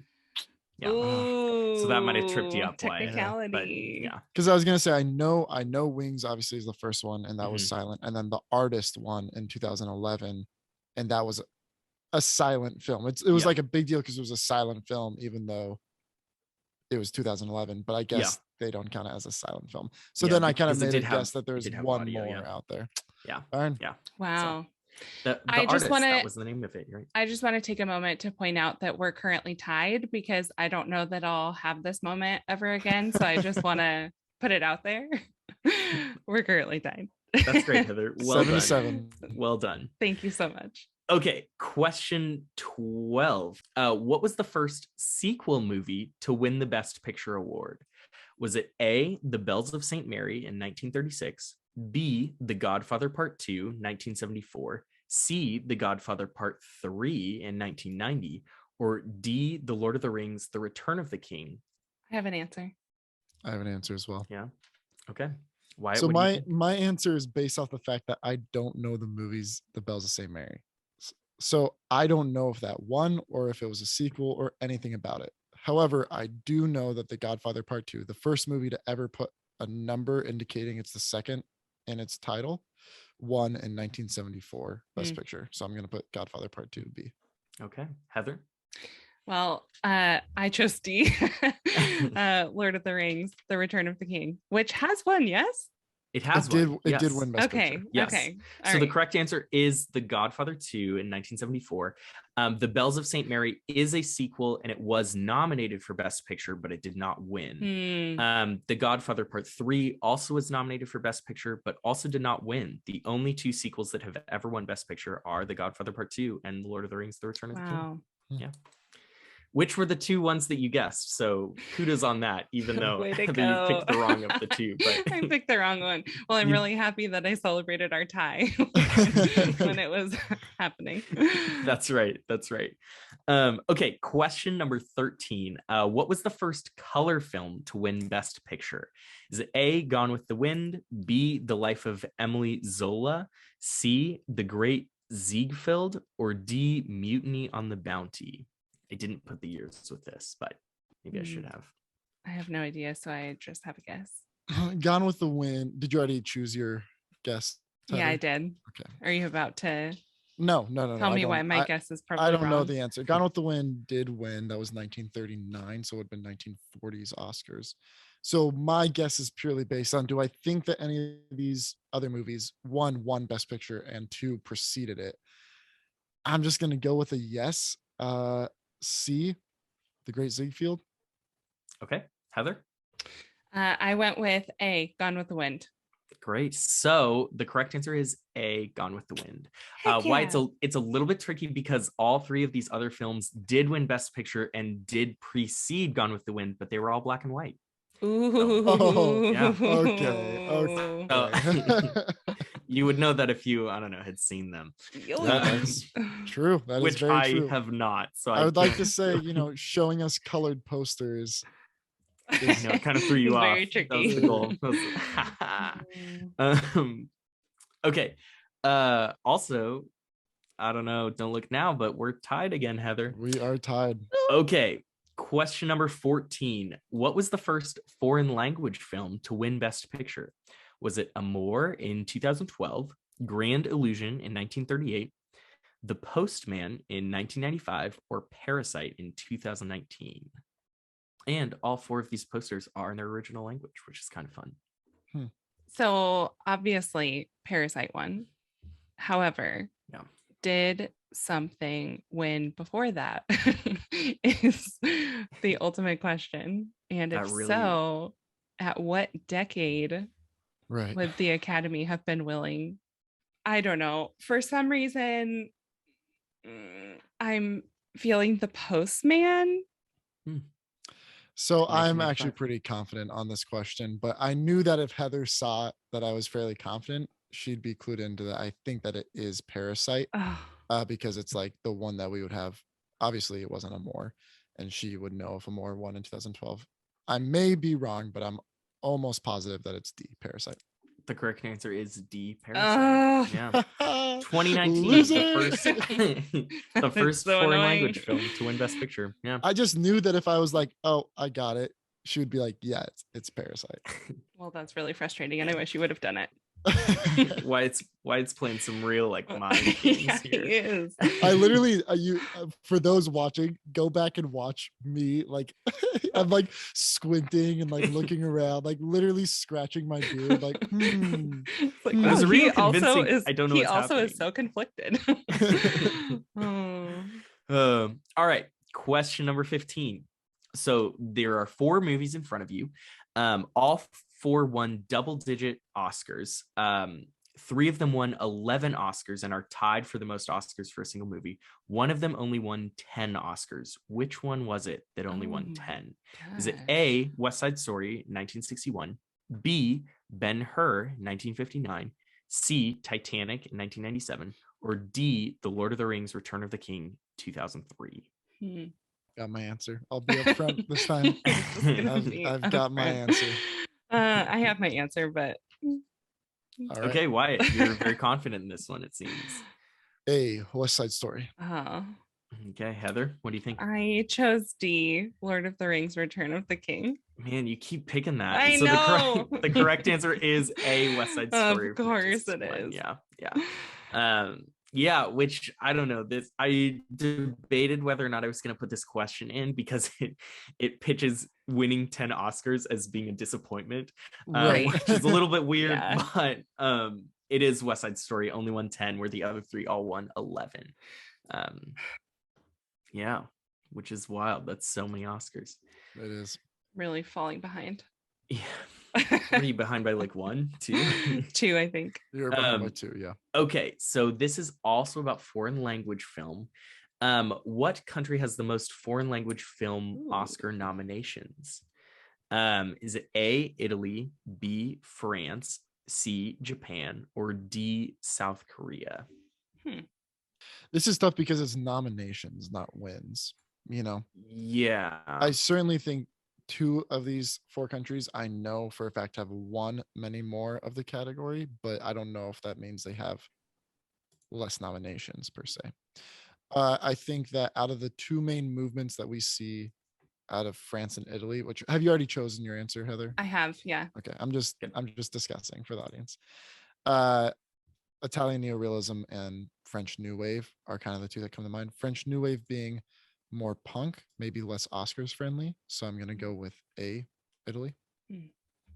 I also chose A, Italy. Okay, so this is a little bit of a tricky question, which Uh-oh. I'm going to acknowledge. So Italy has more Oscar wins, but France actually has more Oscar nominations. Yes. Oof. So Wyatt, you were spot on. It was those 2 countries. I'm assuming it's for the reasons that you said, although I don't know that.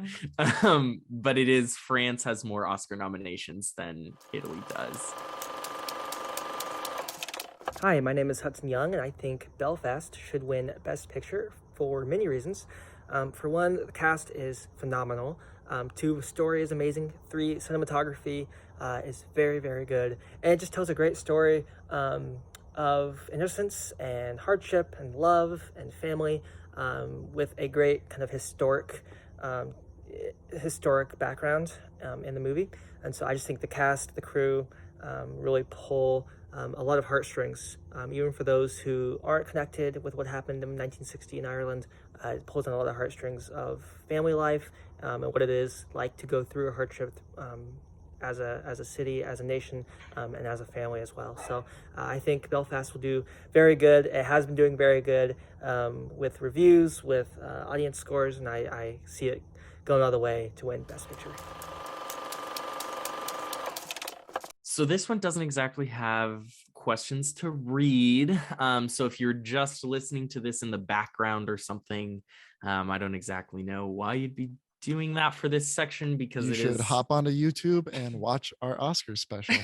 Yes, you should, because these are going to be pictures of Oscars outfits. So tough to describe, and I'm not really going to try anyway. So Joel, I wish you would have tried to recreate the outfit, and then you could have modeled it yourself, and then we would have had to pick from there. But that's okay. This is great. This is a great option. Yeah. This is kind of like as far as a plan B goes. Yeah. This is all right. Next best thing. Yeah, next best thing. Also with this, there are not multiple choice. This is just the world is your oyster. You can pick. Oh boy. You can put down yourself as the answers if you want. Although I will put a brief disclaimer: all of these people are famous, so if you put down your own name, you're probably going to be wrong. Are we? So we're going to write down our Oscars or our answers and present them. Yeah. Okay. All right. That is correct. So this first one is a woman in a black dress on the red carpet. She has black gloves up above the elbow. Oh wait, I think I know it. I think I know it. I can also provide the year if you feel like. No. That is so cheating. That is so cheating. I could provide the decade if you wanted, but we can see the decade by the quality of the photo. I think I got it, and I know for the people listening, Wyatt. Wait, do we have to write this down, or can we just say it? I'm writing mine down, but I guess we can just say it. Doesn't matter. Well, you should write it down. That way you can't. That way you can't just change it when you hear somebody else say it. But the thing is, I know you don't think I have integrity. I know that if you say, I know that if you say the year, Heather will get it. Okay. Well, you have a lot of faith in me. Okay. And Heather, you're going to be disappointed that you don't know this. Okay. I don't know it. Okay. Which way do you want to do this? Do you want to say your guesses and then we'll jump, and then we can jump to the next slide? Yeah. And you can actually see what it is. Okay. Yeah. So Heather, who do you think? Is it Lady Gaga?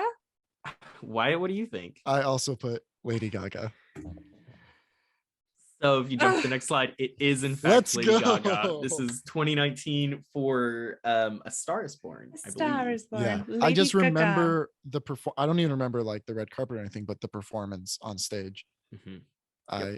Not that I went back and watched that many times or anything like that. Yeah, it was a magical moment. It was a steamy performance. It was steamy indeed. Truly, people saw it a lot though, because it was like all over the internet and everything. Yeah. No, this is one that I might have been able to get even without help, because that performance was all over that after that. Mm-hmm. All right, jumping to the next one. This is also a woman in a gold dress. It's easier to do women as far as outfits go because sure. because they're just more distinct. But yeah. Oh my goodness, I have no idea. This is so bad. Okay. I'm pretty sure I know who this is. Oh, Heather, you feel pretty confident. Okay. Wait, hold on. Yeah. So yeah. Mine down. If you both felt lost, I had a little hint to give you, but wait, yeah, let's take a hint. Oh, sorry, Wyatt. Last time Heather said she felt a little lost. Yeah, yeah, somebody said no. So okay. Okay. I've got one written down. Wyatt, you're gonna be the one to start us off. So I wrote down Glenn Close. okay, Heather, Oh. who did you write down? I wrote down Meryl Streep. So it is in fact Meryl Streep. This is Oh my 2012. goodness. Yes. This also is, there was a little bit of a hint if you were paying attention. One of the pictures used earlier in this slideshow / video Ooh. is Meryl Streep in this dress. But Ah, so also Very White, you should have just sneaky, known this. No, Joel. I'm kidding. Good job, Heather. Thank you. Okay. Ooh. This next one Iconic. is yes, iconic. This is a white ball gown, almost reminds me vaguely of something that like someone could wear as a wedding dress, although I'm not sure that Yeah. anyone would, but like Sure. kind of has that sort of a feel A to high it. fashion wedding dress. Yeah, Yeah. yeah, a high fashion wedding dress. Mhm. So I'm they also stressing are- out.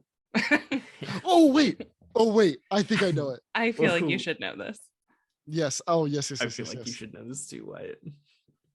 But Okay, I've written mine down. okay, Heather, you felt really confident, so I'm gonna start with Yeah. Wyatt because Yeah, I'm go for curious it. to see what he said. Yeah. Oh no, I hope I'm right. Is it the dress? Is it Jennifer Lawrence and it's the dress that she tripped over? Yeah. Heather, Jennifer Lawrence. Is it? that's right. Let's 2013. go. Which Oh, I was was this this- close to saying Sandra Bullock for some reason. Oh. I had no idea. which would this have been for Silver Linings Playbook? Is that Yes. I think Okay. so, yeah. And she won and then tripped on her way up the stage. On her And then way she up. tripped again the next did she year. again? Oh, Yeah. Was that also the same year that she had a run-in with who was it? Oh, where she kissed Robert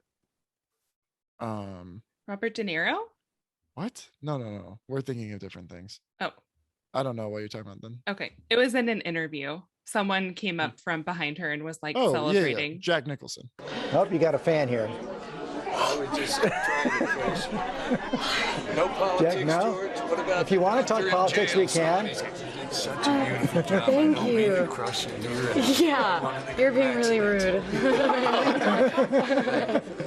Good to see you. enjoying tonight. I love Ginger movie. Oh my god, thank you. I loved all your movies. Oh really? Do I look like a new girlfriend? I thought about it. Oh my god.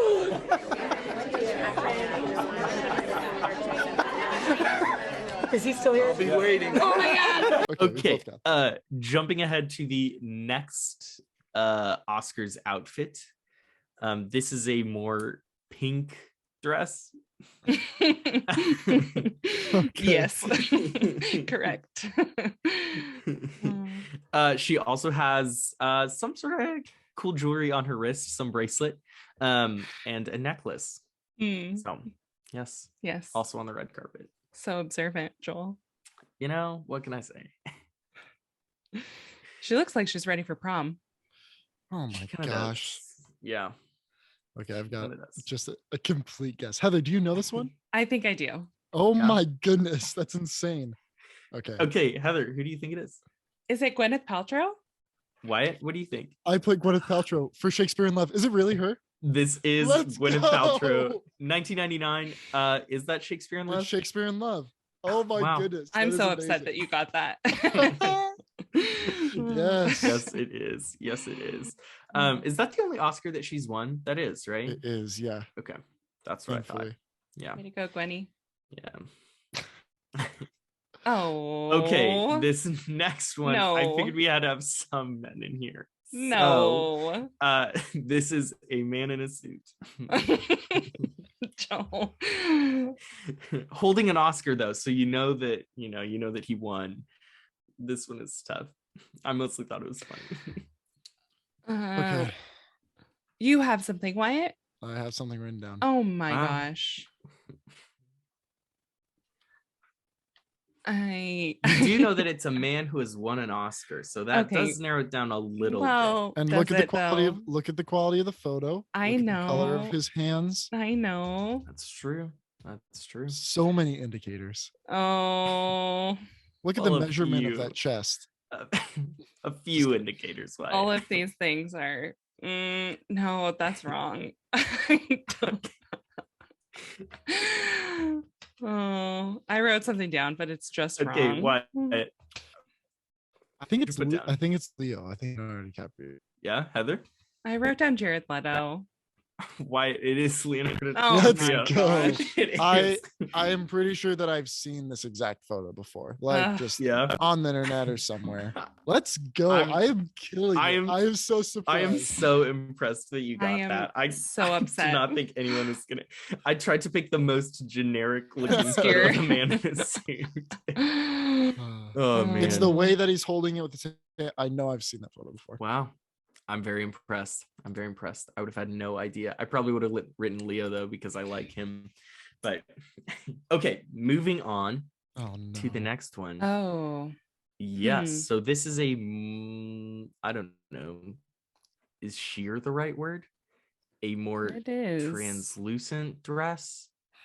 Almost more of a pantsuit, maybe? I don't know. I think I have an answer.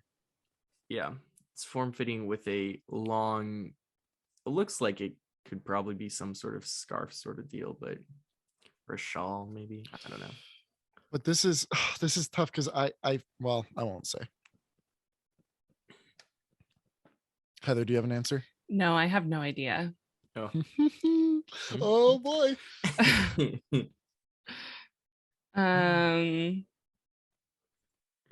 Has Cher ever won anything? I want to say that's Cher. I know. Go for it. I can't. I'm not going to give you a clue one way or the other.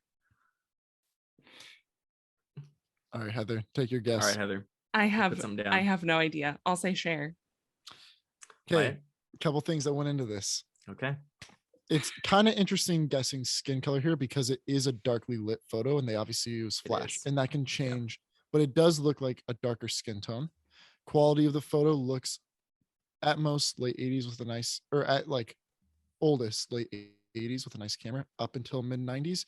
We also can't see her hair, suggesting that it's either up, which isn't common at the Oscars, or short. I think it's Halle Berry for Monsters Ball. Yeah, that's a good guess. It's actually Cher. Oh no!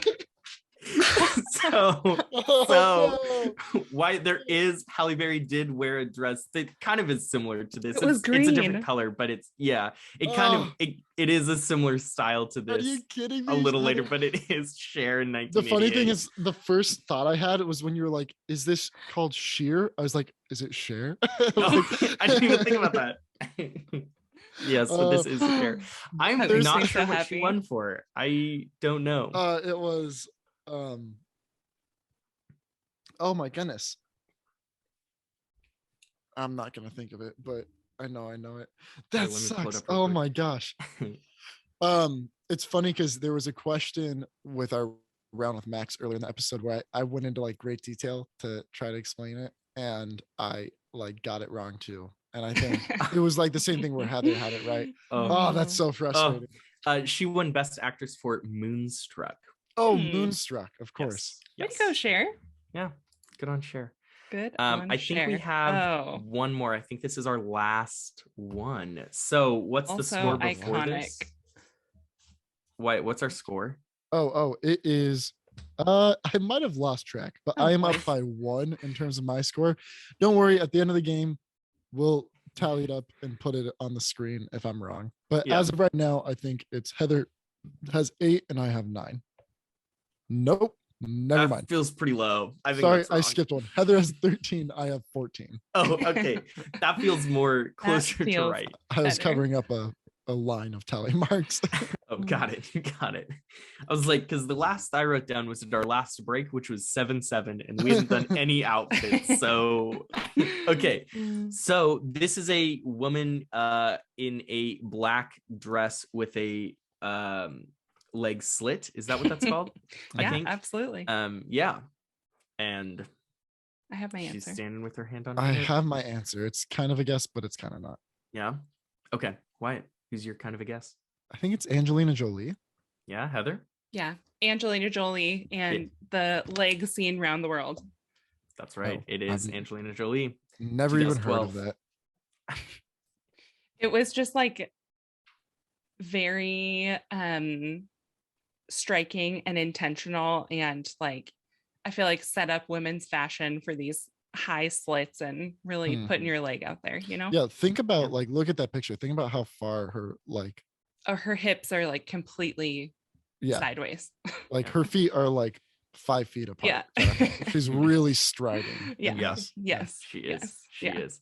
Dislocating her hip. Yep. Yep.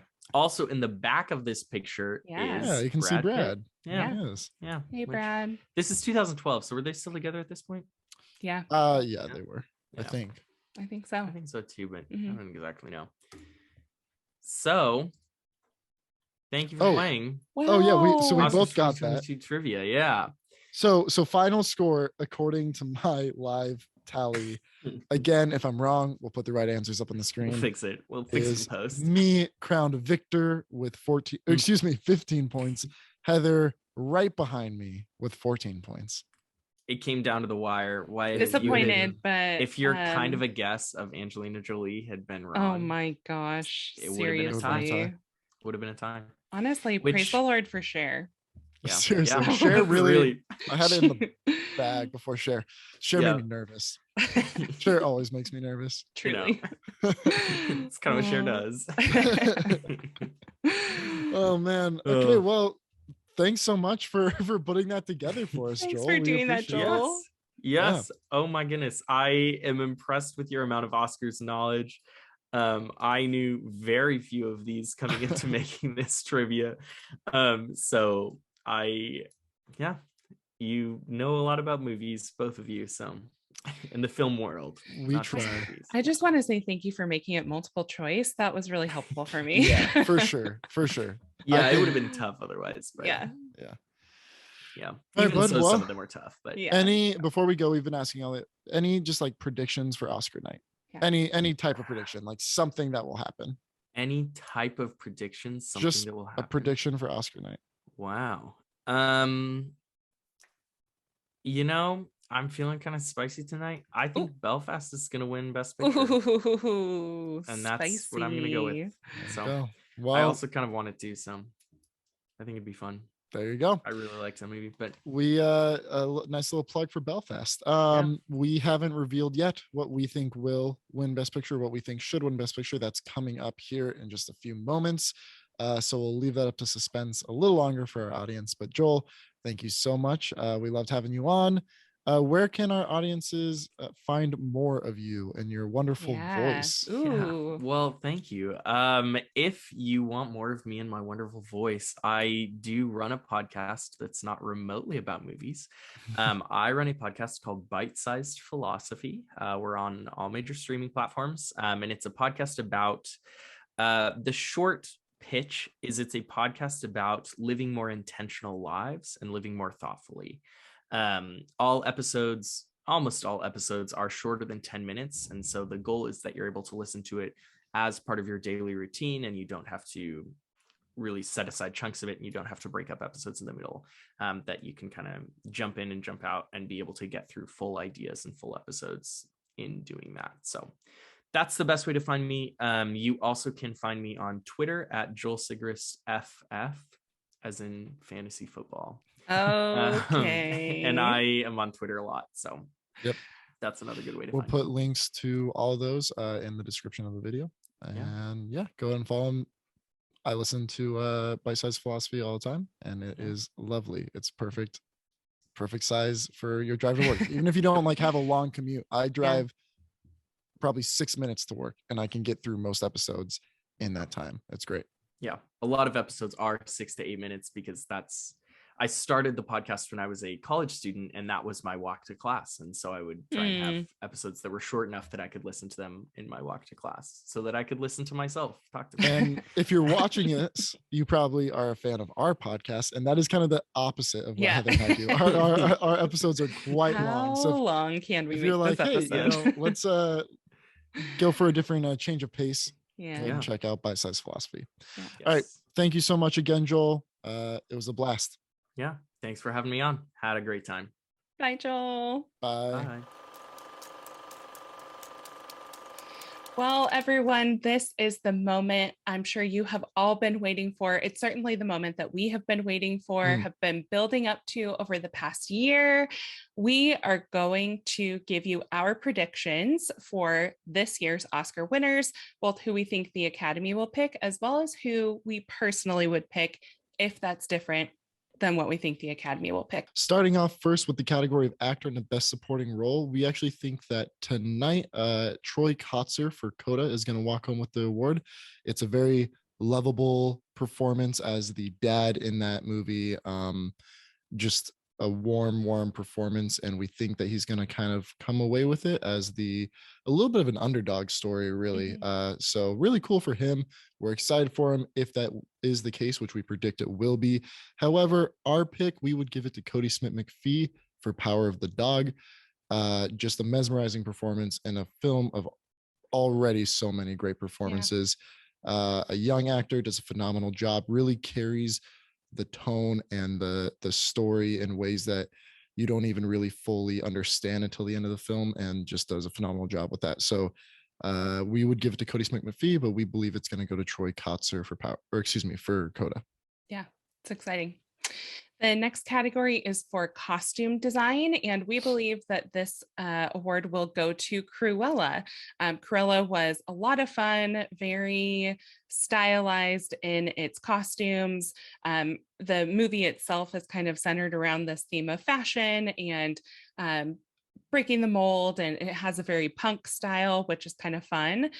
So that's what we think it is going to go to. However, in this category, there are quite a few movies that we think could be deserving of this and that we would be happy to see it go to as well, including Dune, Nightmare Alley, and West Side Story. We felt like all of those were able to just create such a world within their costumes that match the world of the overall movie, whether that is an actual world here on Earth or even not so much here on Earth. So ultimately, we think it'll go to Cruella, but a few great options in the category as a whole.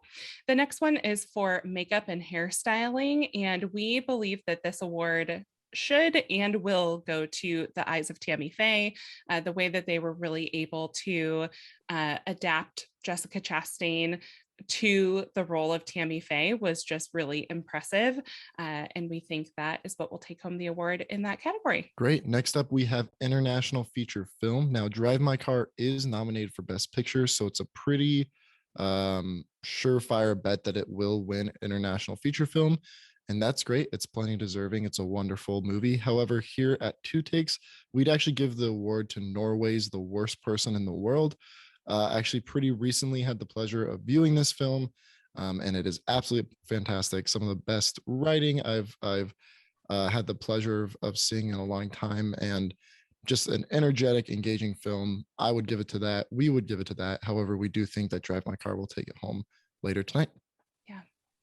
The next category is for documentary short subject, and we believe that this award will go to Audible. It's a really beautiful story about a deaf football team and just kind of their journey in competing. However, here at Two Takes, we would actually give the award to Lead Me Home, which is a really compelling story about people experiencing homelessness, particularly in some of the major cities up and down the West Coast. So a few really great contenders within this category, but we think it's going to go to Audible. Next up, we have Best Sound, the combined categories of Best Sound Editing and Best Sound Mixing from a couple years ago that they combined. We believe that this will go to Dune, and we think it's fully deserving of that. That's what we would give the award to as well. Dune is an experience unlike any others in so many ways, and one of those ways being with its sound design. It is just a pleasure to listen to, and not many movies sound as clean and simultaneously, otherworldly and exciting and just engaging as Dune does. So we think that it'll go to Dune, and we think that it deserves it. Yeah. Moving into one of the music categories, we have original song, and we believe that this will and should go to No Time to Die from No Time to Die. Again, this the James Bond movies have a pretty decent history of having their original songs nominated and as winners in this category. Both Sam Smith as well as Adele had songs that were nominated and won in this category. This one is particularly special because it's Billie Eilish and her brother Phineas, and then co-written by Mr. Hans Zimmer. Mr. Hans Zimmer himself. So just a powerhouse team behind that song. And we think that it's going to take home the award. Next up, we have Best Visual Effects. Once again, we believe that Dune will take home the award for this category, and we think that it deserves it as well. Like I said, striking the balance of both otherworldly, truly alien, and mystical, and exciting, and huge, while being grounded enough to never feel too far-fetched, to really engage us in the story in that sense. The visual effects in Dune are just off the charts. It has a both classic style while very with a very modern style as well. And the Academy loves movies that look exactly like Dune looks for this award. And we think that it fully deserves it. It's what we would give the award to as well. Yeah, next category is going to be actress in a supporting role. And we believe that this will and should go to Ariana DeBose from West Side Story. She has been receiving a lot of attention, a lot of praise for her performance in West Side Story, as she should. She was incredible. And we feel like she is a front runner and will ultimately take that award home tonight. Definitely. Next up is animated short film.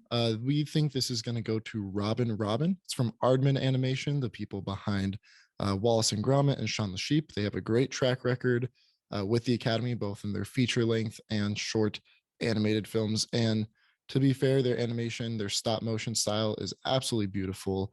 It's a great kids movie with a message.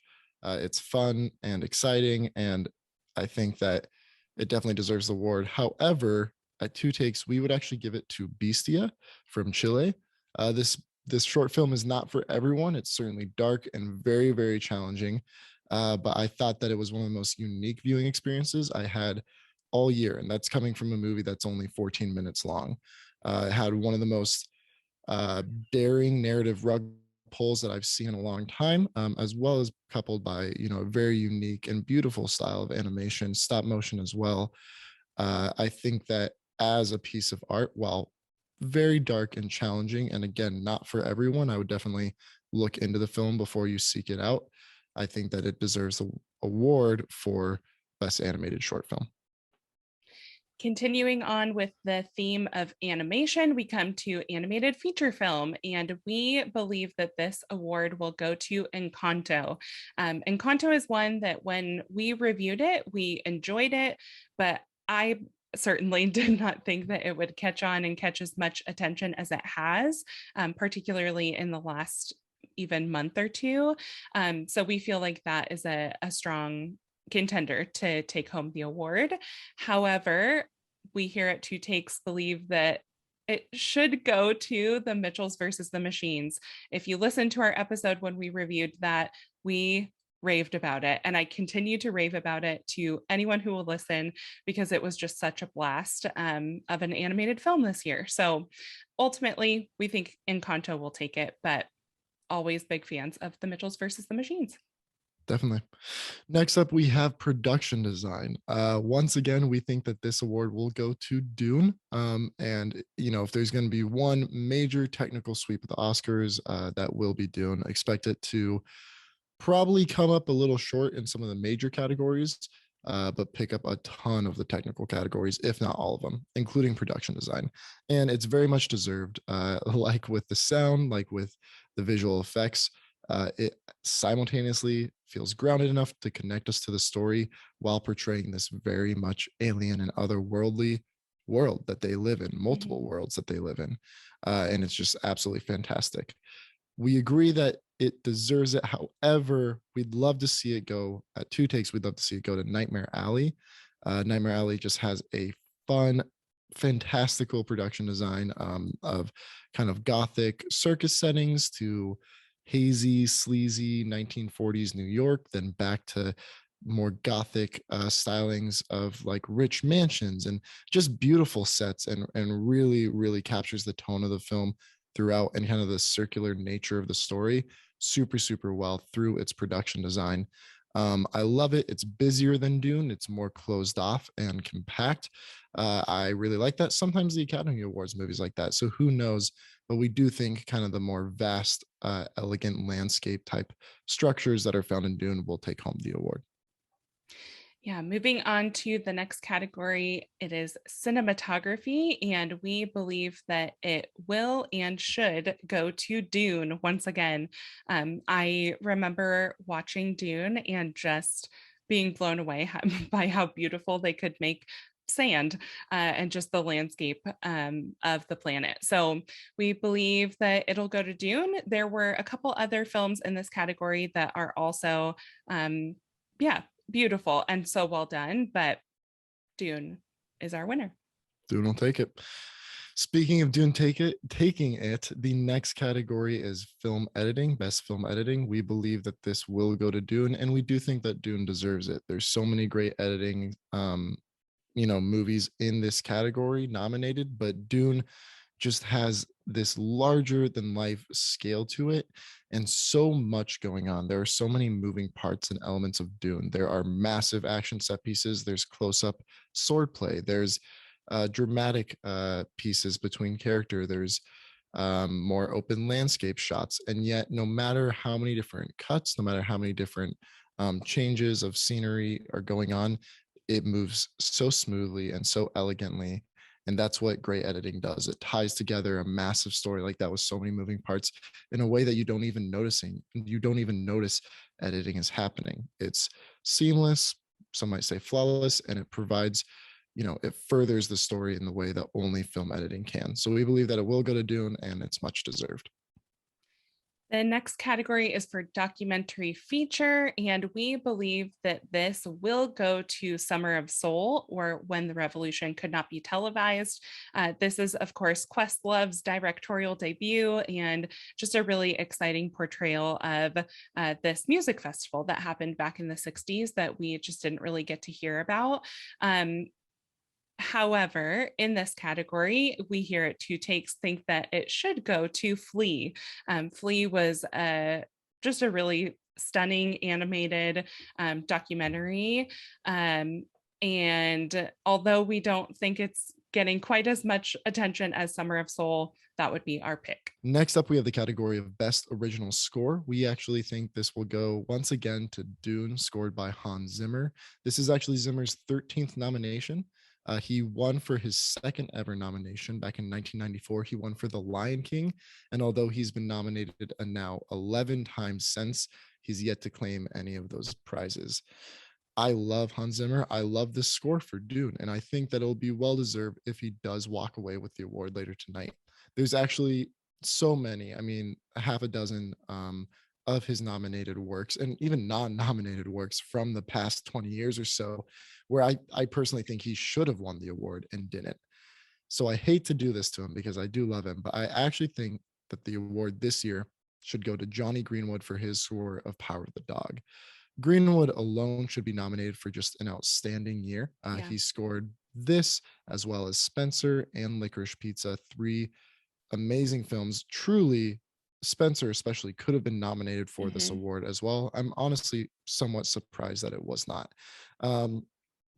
Not only just recognizing, a great year, but truly a great score. His score for Power of the Dog is so elegant but intense. It just captures the cruelty of both the landscape and some of the characters of the story, and also the softness of maybe what they have underneath the surface. And it's just absolutely amazing. If you haven't seen the film, go watch it, go listen to the score. It's so good. I would love if Johnny Greenwood won for Power of the Dog, but we do think that it's going to go for Dune, to Hans Zimmer. Moving into the first of the writing categories, this category is for original screenplay.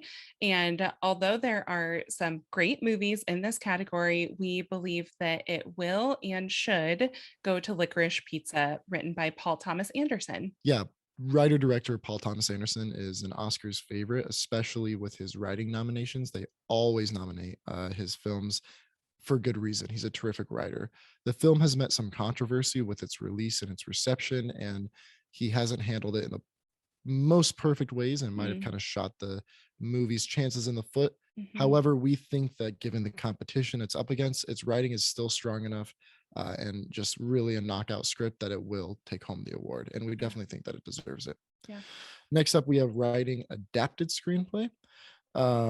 We believe that this will go to Power of the Dog. And we absolutely love Power of the Dog. If you're familiar with the show at all, you know how much we love it. And we think that it's well deserved. However, when we're speaking about adapted screenplays, it's hard not to mention Dune in this category. And I know we've talked about Dune a lot, and it will win a lot tomorrow night. But arguably, if there's one award I think it deserves to come home with most later tonight, it is Best Adapted Screenplay. The scale of Dune, the history behind the story and the book is unrivaled, really, in sci-fi, in literature in general. So adapting that to the screen is a major task, and the way it was able to do it so well is something to be awarded. It's very impressive. The way every character comes across as completely fleshed out, despite the amount of screen time we get with them, I absolutely love. It's a very different style of writing than something like Power of the Dog or any of the other nominees on this list, but I think that it's something to be commended at the very least. However, we think that'll go to Power of the Dog, and we love Power of the Dog, so that'll make us happy as well. Next up, we have directing, Best Director. We believe and we hope that this does go to Jane Campion for Power of the Dog.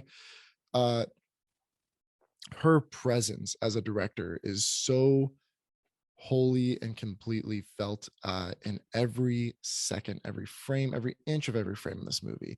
She has complete control, and yet never in kind of a impending or distracting sense. She gives her story room to breathe. She gives her audience room to understand and take their time with these characters and interact with them.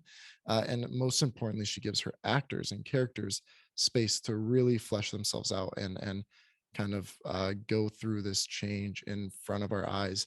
Yet she has complete control over all of it, and you can feel that. And it's so impressive. There hasn't been a more deserving win in this category probably since Parasite. And we think that she's going to come home with the award, and we very much think that she deserves it. Next up, we have actor in a leading role, and we believe that this will and should go to Will Smith for King Richard. Just an excellent portrayal of Richard and just who he is as a dad and a coach, and just this powerhouse behind Venus and Serena. And we thought that Will Smith just really nailed it and really encapsulated him as a character. However, we do want to mention Benedict Cumberbatch and his role in The Power of the Dog. We feel that if there's competition in this category, and there totally is, we believe that he would be next in line or would be a strong contender to also take this. Additionally, Andrew Garfield for his role in Tick, Tick, Boom could also be a contender, although not quite as strong as Benedict or, of course, Will Smith. Yeah, Garfield could definitely be kind of a dark horse surprise winner, but we do think that it'll be between Cumberbatch and Will Smith, probably Smith. Yeah. Next up is actress in a leading role. We believe that this will go to Jessica Chastain for The Eyes of Tammy Faye, and that's who we wanted to go to as well. It's kind of cool sitting here having this conversation.